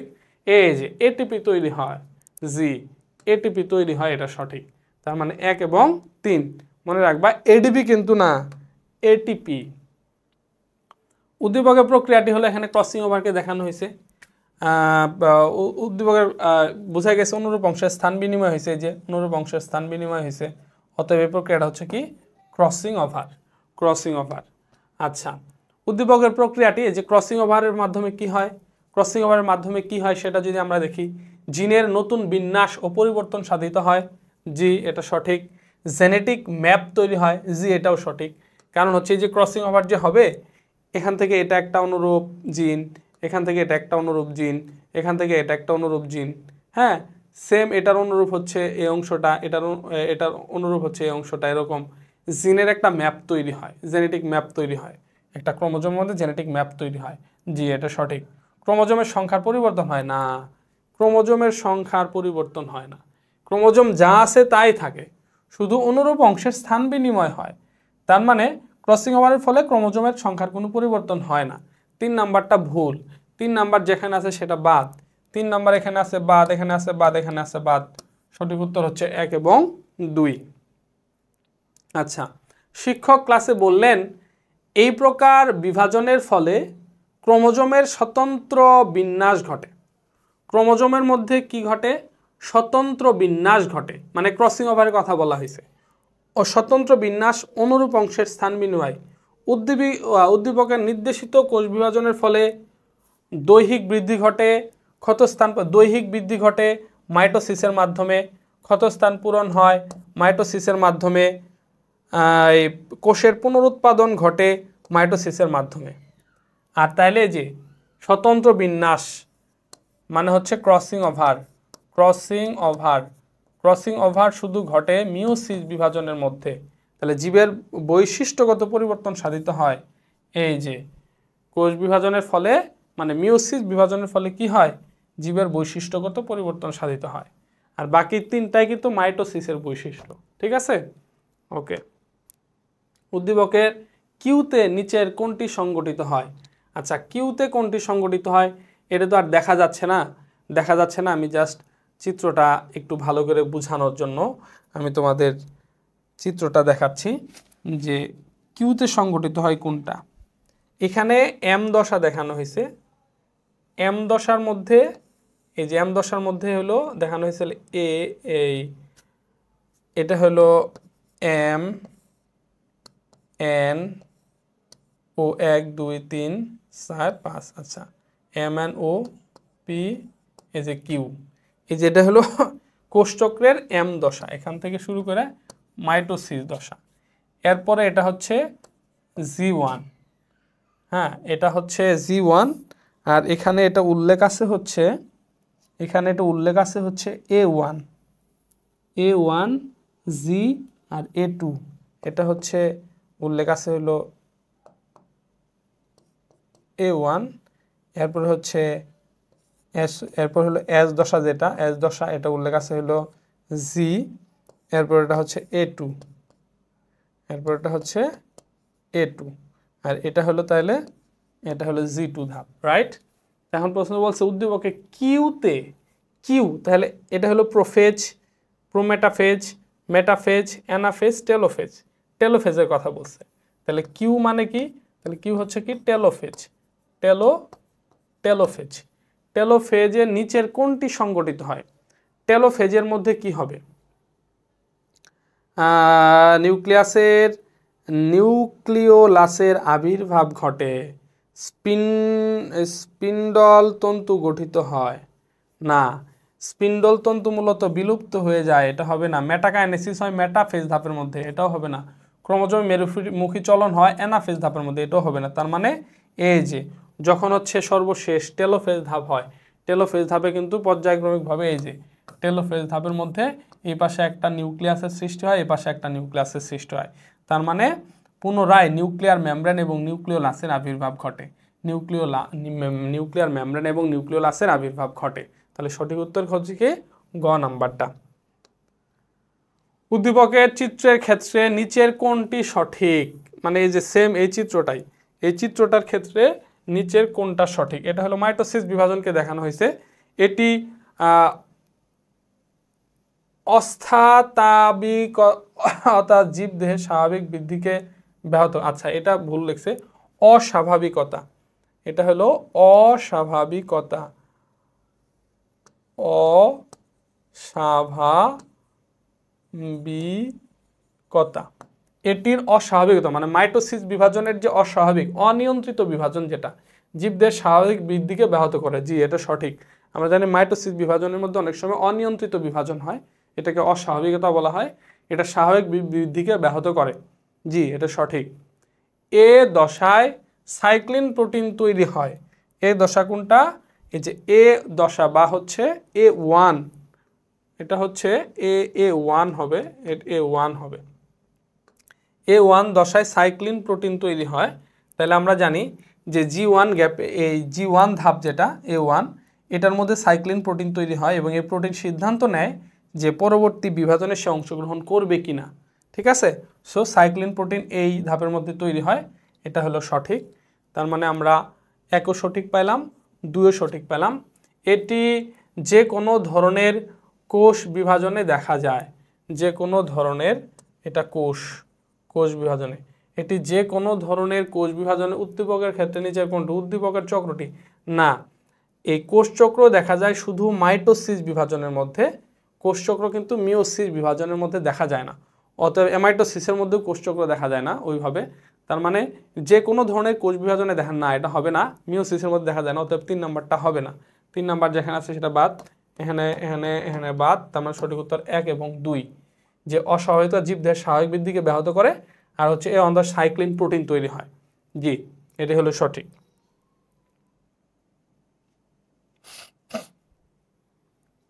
আচ্ছা, পরবর্তী কোশ্চেন, চিত্রে প্রদর্শিত প্রক্রিয়াটি কোন উপধাপে সংঘটিত হয়? এটা যে কতবার আসছে, এই ক্রসিং ওভার হয়েছে কোন উপধাপে? প্যাকাইটিনের মধ্যে, এটা কোনো হিসাব নাই। উদ্দীপকের কিউ অংশে মানে এই কায়াজমার মধ্যে সংঘটিত প্রক্রিয়াটি ঘটে, কায়াজমার সৃষ্টি হয়, এখানে হলো কায়াজমার সৃষ্টি হয়, যে সঠিক। লাইগেজ এনজাইম জড়িত, এটাও সঠিক। জিনের পরিবর্তন ঘটে, এটাও সঠিক। কেন? এই যে দেখো ক্রসিং ওভারটা কিভাবে ঘটে এটা যদি বলি, এই যে মূল ঘটনাটা হলো এখানে, মূল ঘটনাটা হলো এখানে। আচ্ছা, এখানে এই যে জায়গাটা দুইটা নন সিস্টার ক্রোমাটিড যুক্ত হয়েছে, এটা কায়াজমা সৃষ্টি হয়, এটা সঠিক। এখানে কি হয়? অনুরূপ অংশের স্থান বিনিময় হয়। এখানে এই যে ক্রোমোজোমের এই অংশটা এই পাশে চলে যায়, এই অংশটা এই পাশে চলে আসে, তো এই অংশ কেটে যায়। কাটার জন্য একটা এনজাইম লাগে, রেস্ট্রিকশন এনজাইম। এখানে যদি বলতো রেস্ট্রিকশন এনজাইম জড়িত, তাইলেও সঠিক হতো। রেস্ট্রিকশন এনজাইম জড়িত। আবার এই যে এই পাশে ক্রোমোজোমটা অংশটা যে এই পাশে যাবে, এই পাশের অংশটা যে এই পাশে আসবে, তখন এই অংশটা এর সাথে গেঁথে যাবে, লেগে যাবে, একটা আঠা লাগবে, এই অংশটা এখানে সাথে লাগাই দিতে হবে। তো আঠা সেই লাইগেজ এনজাইম আঠা হিসেবে কাজ করে, লাইগেজ এনজাইম আঠা হিসেবে কাজ করে, যেটা ক্রোমোজোমকে যুক্ত করে, জিনকে যুক্ত করে, অতএব এটা জড়িত।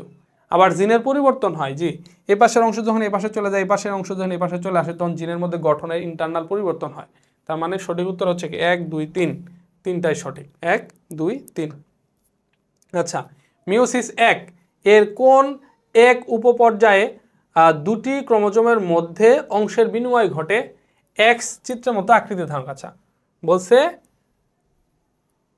বলছে যে সরি, আমি এটা প্রশ্নের বলার ফোর্স ঠিক হয় নাই। মিওসিস 1 এর কোনো এক উপপর্যায়ে দুটি ক্রোমোজোমের মধ্যে অংশের বিনিময়ের ফলে এক্স চিত্রের মতো আকৃতির সৃষ্টি হয়, এটা হলো উদ্দীপক।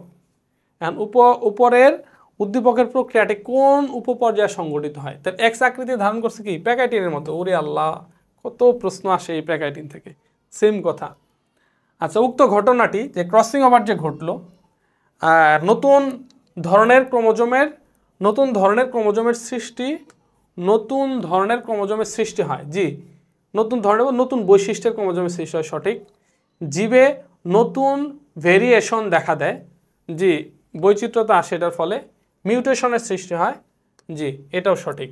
তার মানে সঠিক উত্তর হচ্ছে 1 2 3। সঠিক উত্তর কি?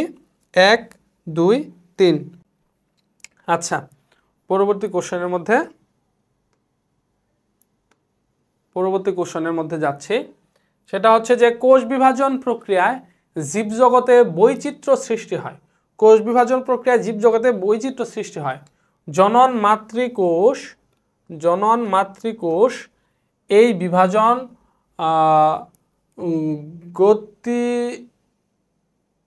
বিভাজন প্রক্রিয়ায়, আল্লাহ কি বানান লেখছিস রে বাবা, প্রক্রিয়ায় নতুন জনন মাতৃকোষ এই বিভাজন প্রক্রিয়ায় অংশগ্রহণ করে। আচ্ছা, এখানে বলছে কি কোষ বিভাজন প্রক্রিয়ায় জীবজগতে বৈচিত্র্য সৃষ্টি হয়, তাহলে বৈচিত্র্যতা সৃষ্টি হয় মানে কি? এটা মিওসিস বিভাজন। কি বিভাজন? মিওসিস বিভাজন। আবার বলছে জনন মাতৃকোষী বিভাজন, জি, যে কোষটা 2n বিশিষ্ট একটা কোষের মধ্যে মিওসিস বিভাজন ঘটে 4টা জনন কোষের সৃষ্টি করে, এই যে কোষটার মধ্যে মিওসিস বিভাজন ঘটে এটাকে কি বলা হয়? এটাকে হলো জনন মাতৃকোষ বলা হয়। বারবার বলতেছি, এটাকে কি বলে? জনন মাতৃকোষ বলে।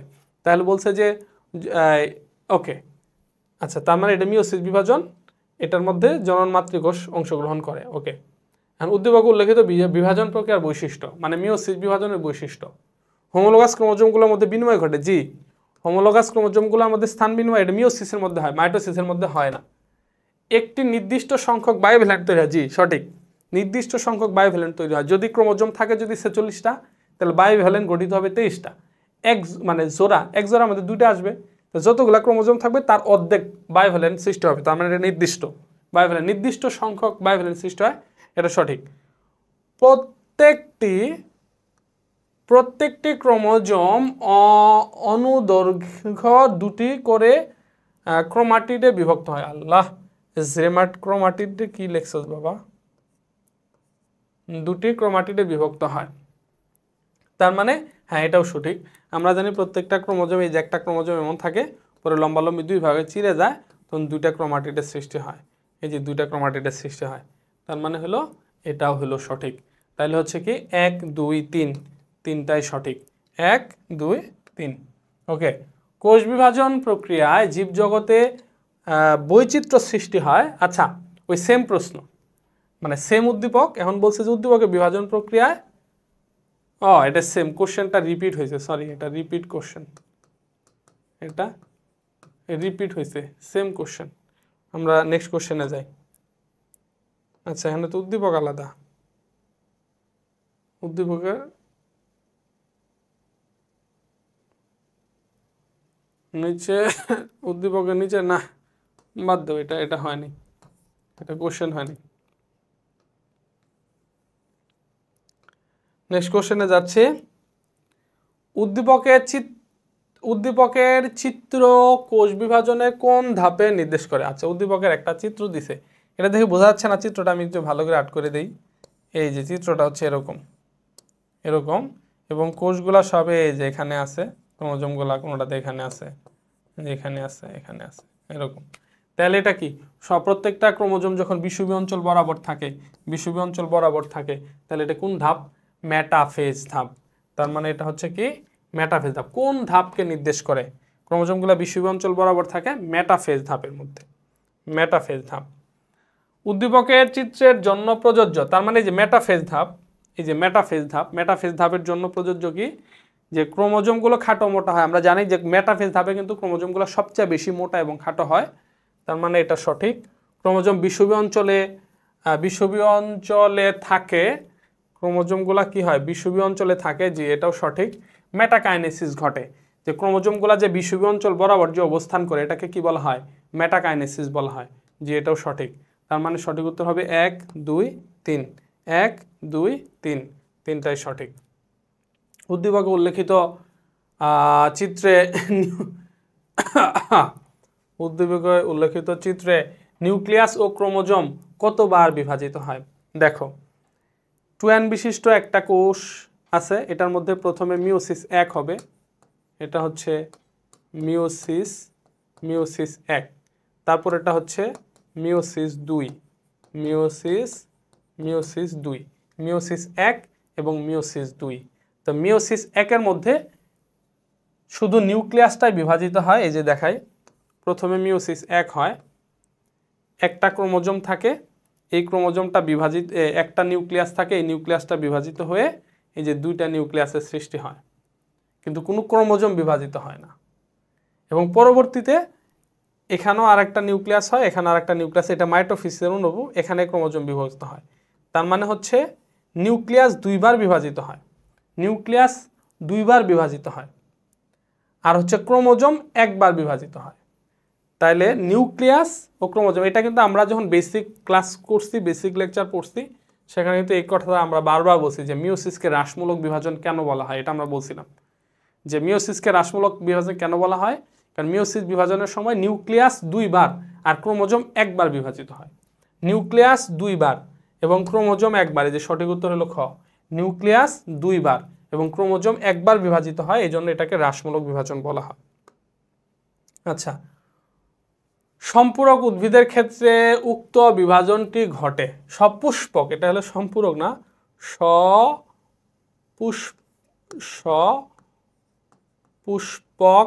সপুষ্পক উদ্ভিদের ক্ষেত্রে উক্ত বিভাজন, মিওসিস বিভাজনটা, সপুষ্পক উদ্ভিদের ক্ষেত্রে যে মিওসিস বিভাজনটা ঘটে, মিওসিস বিভাজন কোথায় ঘটবে? এই যে দেখো জনন মাতৃকোষ, এই যে জনন কোষ আছে, জনন কোষ হবে না, জাইগোটে হবে না, দেহকোষ হবে না, মিওসিস বিভাজন সবসময় কি হবে? জনন মাতৃকোষে হবে। আর হ্যাপ্লয়েড কি বলে নিম্ন শ্রেণীর হ্যাপ্লয়েড উদ্ভিদ যেগুলা, ওদের জাইগোটের মধ্যে হবে। আর যেহেতু সপুষ্পক উদ্ভিদ বলছে, তার মানে এটা উচ্চ শ্রেণীর জীব, উচ্চ শ্রেণীর উদ্ভিদ, এদের জনন মাতৃকোষের মধ্যে মিওসিস বিভাজন ঘটবে। আচ্ছা, এরপরে দেখো উদ্দীপকে এ অংশে সংগঠিত প্রক্রিয়া, এ অংশে এই যে ক্রসিং ওভার ঘটছে, এই যে ক্রোমাটিড, এদের মধ্যে সংঘটিত জিনগত পরিবর্তন। এখানে হচ্ছে যে কি বলে, এখানে চিত্রটা সম্ভবত ক্লিয়ার না, আমি চিত্রটা একটু এনশিওর করি যে এখানে কোন চিত্রটা ব্যবহার করা হয়েছে।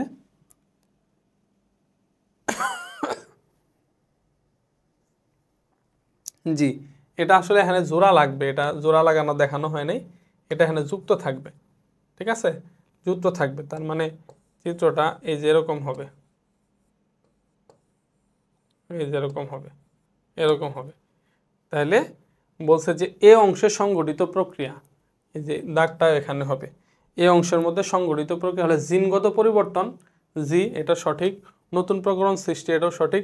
সিস্টার ক্রোমাটিডের মধ্যে অংশের বিনিময়, না, সিস্টার ক্রোমাটিডের মধ্যে অংশের বিনিময় হয় না। ও দুইটা ক্রসিং ওভারটা সম্পূর্ণ হয়। এই যে সিস্টার ক্রোমাটিড কি, যেমন এই একটা ক্রোমোজোম, এই ক্রোমোজোমের এই বাহুটা চিরে দুইটা ক্রোমাটিড হয়েছে, এটা হলো পরস্পরের সিস্টার, এদের মধ্যে ক্রসিং ওভার হয় না। পাশেই যে আরেকটা ক্রোমোজোম আছে, ওইটার যে দুইটা ক্রোমাটিড হয়েছে, এটার একটা ক্রোমাটিড আর এটার একটা ক্রোমাটিড হলো নন সিস্টার ক্রোমাটিড, এদের মধ্যে ক্রসিং ওভার ঘটে। তাহলে ক্রসিং ওভার সবসময় হয় কি, নন সিস্টার ক্রোমাটিডের মধ্যে, নন সিস্টার ক্রোমাটিডের মধ্যে হয়। তার মানে 3 নাম্বারটা ভুল, সিস্টার 1 এবং 2, সঠিক উত্তর হচ্ছে 1 এবং 2, 3 নাম্বার যেখানে আছে সেগুলা বাদ। ওকে, উদ্দীপকে প্রদর্শিত প্রক্রিয়াটি মানে ক্রসিং ওভার যে ঘটে, ক্রসিং ওভার প্রক্রিয়াটি সংগঠনের পূর্বে যা ঘটে, ক্রসিং ওভার ঘটার পূর্বে ঘটে তা হলো সিনেপসিস। জি, প্রথমে হোমোলোগাস ক্রোমোজোমগুলো জোড়বদ্ধ হয়, এই আগে জোড়বদ্ধ তো হওয়া লাগবে, আগে জোড়া হয়, তার মানে সিনেপসিস ঘটে। তারপরে জোড়াটা এই যে জোড়া হওয়ার প্রক্রিয়া হলো সিনেপসিস, আর জোড়বদ্ধ হলে এটা বাইভ্যালেন্ট সৃষ্টি হয়, এটাও সঠিক। এবং ট্রেট্রাট সৃষ্টি হয়, জি এটা সঠিক, তিনটাই সঠিক। প্রথমে ক্রোমোজোমগুলা ছড়ায় ছিটায় থাকে, সিনেপসিস প্রক্রিয়ার মাধ্যমে ক্রোমোজোমগুলা হোমোলোগাস ক্রোমোজোমগুলো একত্রিত হয়, তাহলে সিনেপসিস প্রক্রিয়া এটা ক্রসিং ওভারের আগে ঘটে, সঠিক। এবং জোড়া গঠন করে, বাইভ্যালেন্ট সৃষ্টি, এটাও সঠিক আগে। এবং ট্রেট্রাট হয়, এবং এই যে জোড়া, এই জোড়বদ্ধ যে ক্রোমোজোমগুলা, এই যে জোড়া যে ক্রোমোজোমগুলা, এগুলোর মধ্যে কি হয়, এই যে লম্বালম্বি চিরে ট্রেট্রাট গঠিত হয়, লম্বালম্বি চিরে এই যে 4টা ক্রোমাটিডের সৃষ্টি হয়, অবস্থাকে ট্রেট্রাট বলে। তার মানে এটা ক্রসিং ওভারের আগে এগুলা ঘটে। 1 2 3 তিনটাই সঠিক। ওকে, আচ্ছা, উদ্দীপকের কোষ বিভাজনটি ঘটে, তাহলে উদ্দীপকের কোষ বিভাজন কার কথা বলা হয়েছে, যে এখানে অবশ্যই মিওসিস বিভাজনের কথাই বলা হয়েছে, যে মিওসিস কোষ বিভাজনের কথাই বলা হয়েছে। তাহলে উদ্দীপকের কোষ বিভাজনটি ঘটে, মিওসিস কোষ বিভাজন কোথায় ঘটে, দেহকোষের মধ্যে, জনন কোষের মধ্যে না, এখানে এখানে এখানে sorry I am really sorry, যে উদ্দীপকটা এখানে এই যে 2n বিশিষ্ট কোষ থেকে 2টা 2n বিশিষ্ট কোষের সৃষ্টি হয়েছে, তার মানে বোঝাই যাচ্ছে ক্রোমোজোম সংখ্যা সমান থাকলে সেটা হচ্ছে কি বিভাজন, মাইটোসিস বিভাজন, মাইটোসিস বিভাজন। তাহলে মাইটোসিস বিভাজন কোথায় ঘটে, দেহকোষের মধ্যে মাইটোসিস বিভাজন ঘটে, এটা সঠিক।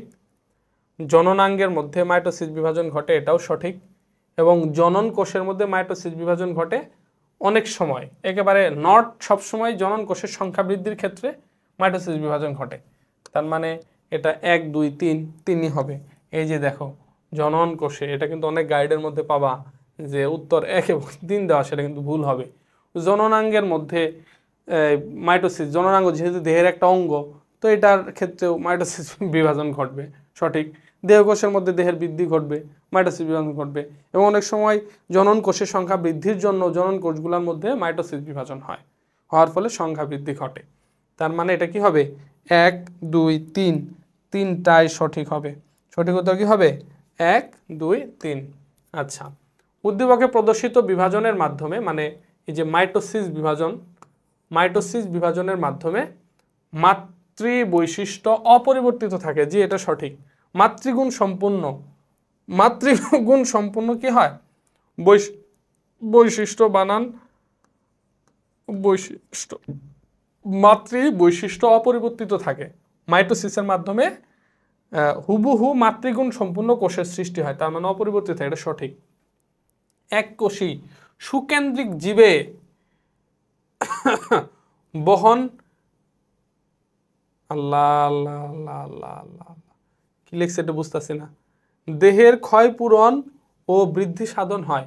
মাইটোসিস বিভাজনের মাধ্যমে দেহের ক্ষয়পূরণ ও বৃদ্ধি সাধন হয়, এটাও সঠিক, এটাও সঠিক। কিন্তু হলো যে এটা যে কি লিখছে একটু খুঁজে বের করতে হবে, দাঁড়াও দেখি। মাতৃ বৈশিষ্ট্য অপরিবর্তিত থাকে, এককোষী সুকেন্দ্রিক জীবে বংশবৃদ্ধি ঘটে। আচ্ছা, এককোষী সুকেন্দ্রিক জীবে এটা হলো বংশ, এটা হলো বৃদ্ধি ঘটে। এককোষী সুকেন্দ্রিক জীবের বংশবৃদ্ধি, হ্যাঁ এটা মনে রাখো। এককোষী সুকেন্দ্রিক জীবের বংশবৃদ্ধির ক্ষেত্রে অনেক সময় মাইটোসিস বিভাজন, যেমন ধরো এককোষী একটা জীব আছে, এককোষী একটা জীব এবং এটা নিউক্লিয়াস সুগঠিত, এটার মধ্যে মাইটোসিস বিভাজন হলে একটা থেকে কটা হবে, দুইটা হবে। এই যে একটা জীব থেকে দুইটা জীব হলো, এটা হয় এককোষী সুকেন্দ্রিক জীবে বংশবৃদ্ধি ঘটে মাইটোসিস প্রক্রিয়ায়। এটা সঠিক। অনেক বইয়ের মধ্যে এটা ভুল দেওয়া থাকতে পারে, তবে আমার থিসিস অনুযায়ী এটা অবশ্যই সঠিক। এবং হচ্ছে দেহের ক্ষয় পুরানো, তার মানে এটা সঠিক হবে 1, 2, 3।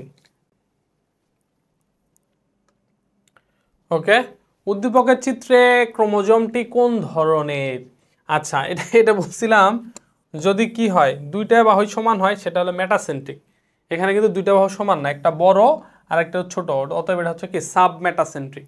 এটা হচ্ছে সাবমেটাসেন্ট্রিক। ওকে, এরপরে হচ্ছে মাইটোসিস কোষ বিভাজনের কোন পর্যায়ে চিত্র কয়ের মতো দেখা যায়? তো মেটাসেন্ট্রিক, সাবমেটাসেন্ট্রিক, অ্যাক্রোসেন্ট্রিক, সেরোসেন্ট্রিক এগুলো কই দেখা যায়? অ্যানাফেজ ধাপের মধ্যে। ক্রোমোজোমগুলো যখন মেরুর দিকে যায় তখন এদের দেখা যায়। ওকে, উদ্দীপকের কোষ বিভাজন ঘটে, উদ্দীপকের কোষ বিভাজন 2n থেকে 2n মানে মাইটোসিস বিভাজন ঘটে দেহকোষে, সঠিক। মাইটোসিস বিভাজন ঘটে জনন কোষে, এটাও সঠিক। জননাঙ্গের কোষে, এটাও সঠিক। তার মানে সঠিক উত্তর হচ্ছে 1, 2, 3, তিনটাই সঠিক। এটা মনে হয় রিপিট হয়েছে আর কি। আচ্ছা, এরপরে হচ্ছে এর পরবর্তী কোশ্চেন যে উদ্দীপকের, আচ্ছা এটা তো আচ্ছা, উদ্দীপকের কোষ বিভাজনে ঘটে দেহকোষে জননকোষে, এটা তো গেল। আচ্ছা, এখন বলছে যে এটা বাদ। এখন উদ্দীপকের কোষ বিভাজন, মাইটোসিস কোষ বিভাজনের মধ্যে ঘটে কি ঘটে? বাইভ্যালেন্ট সৃষ্টি হয় না, বাইভ্যালেন্ট সৃষ্টি হয় মিওসিসের মধ্যে। সিনাপসিস সৃষ্টি হয়, এটাও মিওসিসের মধ্যে। কায়াজমা সৃষ্টি হয়, এটাও মিওসিসের মধ্যে। তার মানে উদ্দীপকের মাইটোসিস বিভাজনের মধ্যে কি ঘটে? যে সমগুণ সম্পন্ন কোষ সৃষ্টি হয়। মাইটোসিস বিভাজনের মধ্যে কি হয়?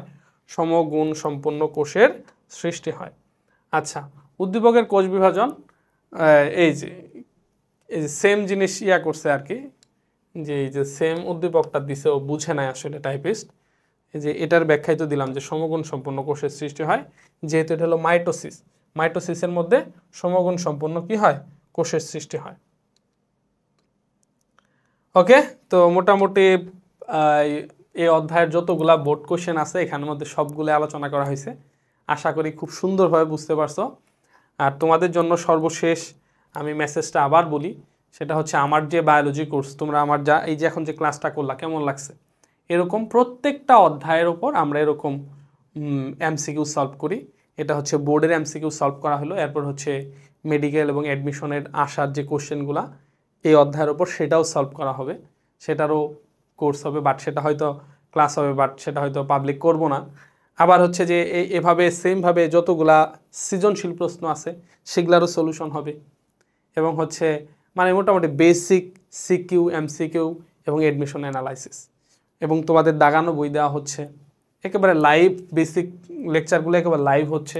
অনেক ক্ষেত্রে আমার একটু ব্যস্ততা থাকলে সেটা রেকর্ডেড করে দিচ্ছি, ঠিক আছে? সো তোমরা হচ্ছে কোর্সটা কিন্তু নিতে পারো মাত্র 2490 টাকা। 2490 টাকা দিয়ে এই কোর্সটায় ভর্তি হয়ে যেতে পারো। একেবারে ফাইনাল পরীক্ষার আগ পর্যন্ত তোমার বায়োলজিতে ভালো করার জন্য যত ধরনের সাপোর্ট লাগে সেটা তুমি আমার কাছ থেকে পাবা ইনশাল্লাহ, ঠিক আছে? কোনো সমস্যা নেই, সর্বোচ্চ পর্যায়ের হার্ডওয়ার্ক করবো ইনশাল্লাহ। বাট আমি চাই যে আমার প্রত্যেকটা স্টুডেন্ট ভালো রেজাল্ট করুক। এরপর হচ্ছে আমার যে সহজ বায়োলজি বই, এই যে বইটা, এই বইটার মধ্যে থেকে জাস্ট আর নতুন করে বলার কিছু নাই। এই বইটা থেকে তুমি একেবারে 100 আমি মিনিমাম 80% কোশ্চেন হুবহু কমন পাবা ফাইনাল পরীক্ষার প্রশ্নে, যে কোনো বোর্ডে হোক। চ্যালেঞ্জ দিয়ে দিলাম, ওপেন চ্যালেঞ্জ, 80 to 90% প্রশ্ন কমন পড়বেই ইনশাআল্লাহ। সো যারা একটু অল্প পড়াশোনা করে প্লাস পেতে চাও, মানে চমক, জাস্ট ঘুমায় প্লাস পেতে চাও, তারা বইটা সংগ্রহ করবা। rokomari.com পাওয়া যাচ্ছে, wafilife.com পাওয়া যাচ্ছে। এগুলা ঝামেলা না বুঝলে সরাসরি আমাকে হোয়াটসঅ্যাপ করবা। কোর্সে ভর্তি হওয়ার জন্য এই নাম্বারে হোয়াটসঅ্যাপ করবা ইনশাআল্লাহ। কোর্সে ভর্তি হওয়া সরাসরি রেদওয়ান্স মেথড, যে আমাদের যে ওয়েবসাইট আছে গুগলের মধ্যে গিয়ে রেদওয়ান্স মেথড লিখলে হচ্ছে যে ওয়েবসাইট চলে আসবে, সেখানে গিয়ে আমাদের এই কোর্সটা পারচেস করতে পারো। ওকে, ভালো থাকো, সুস্থ থাকো, আজকে পর্যন্তই। আসসালামু আলাইকুম।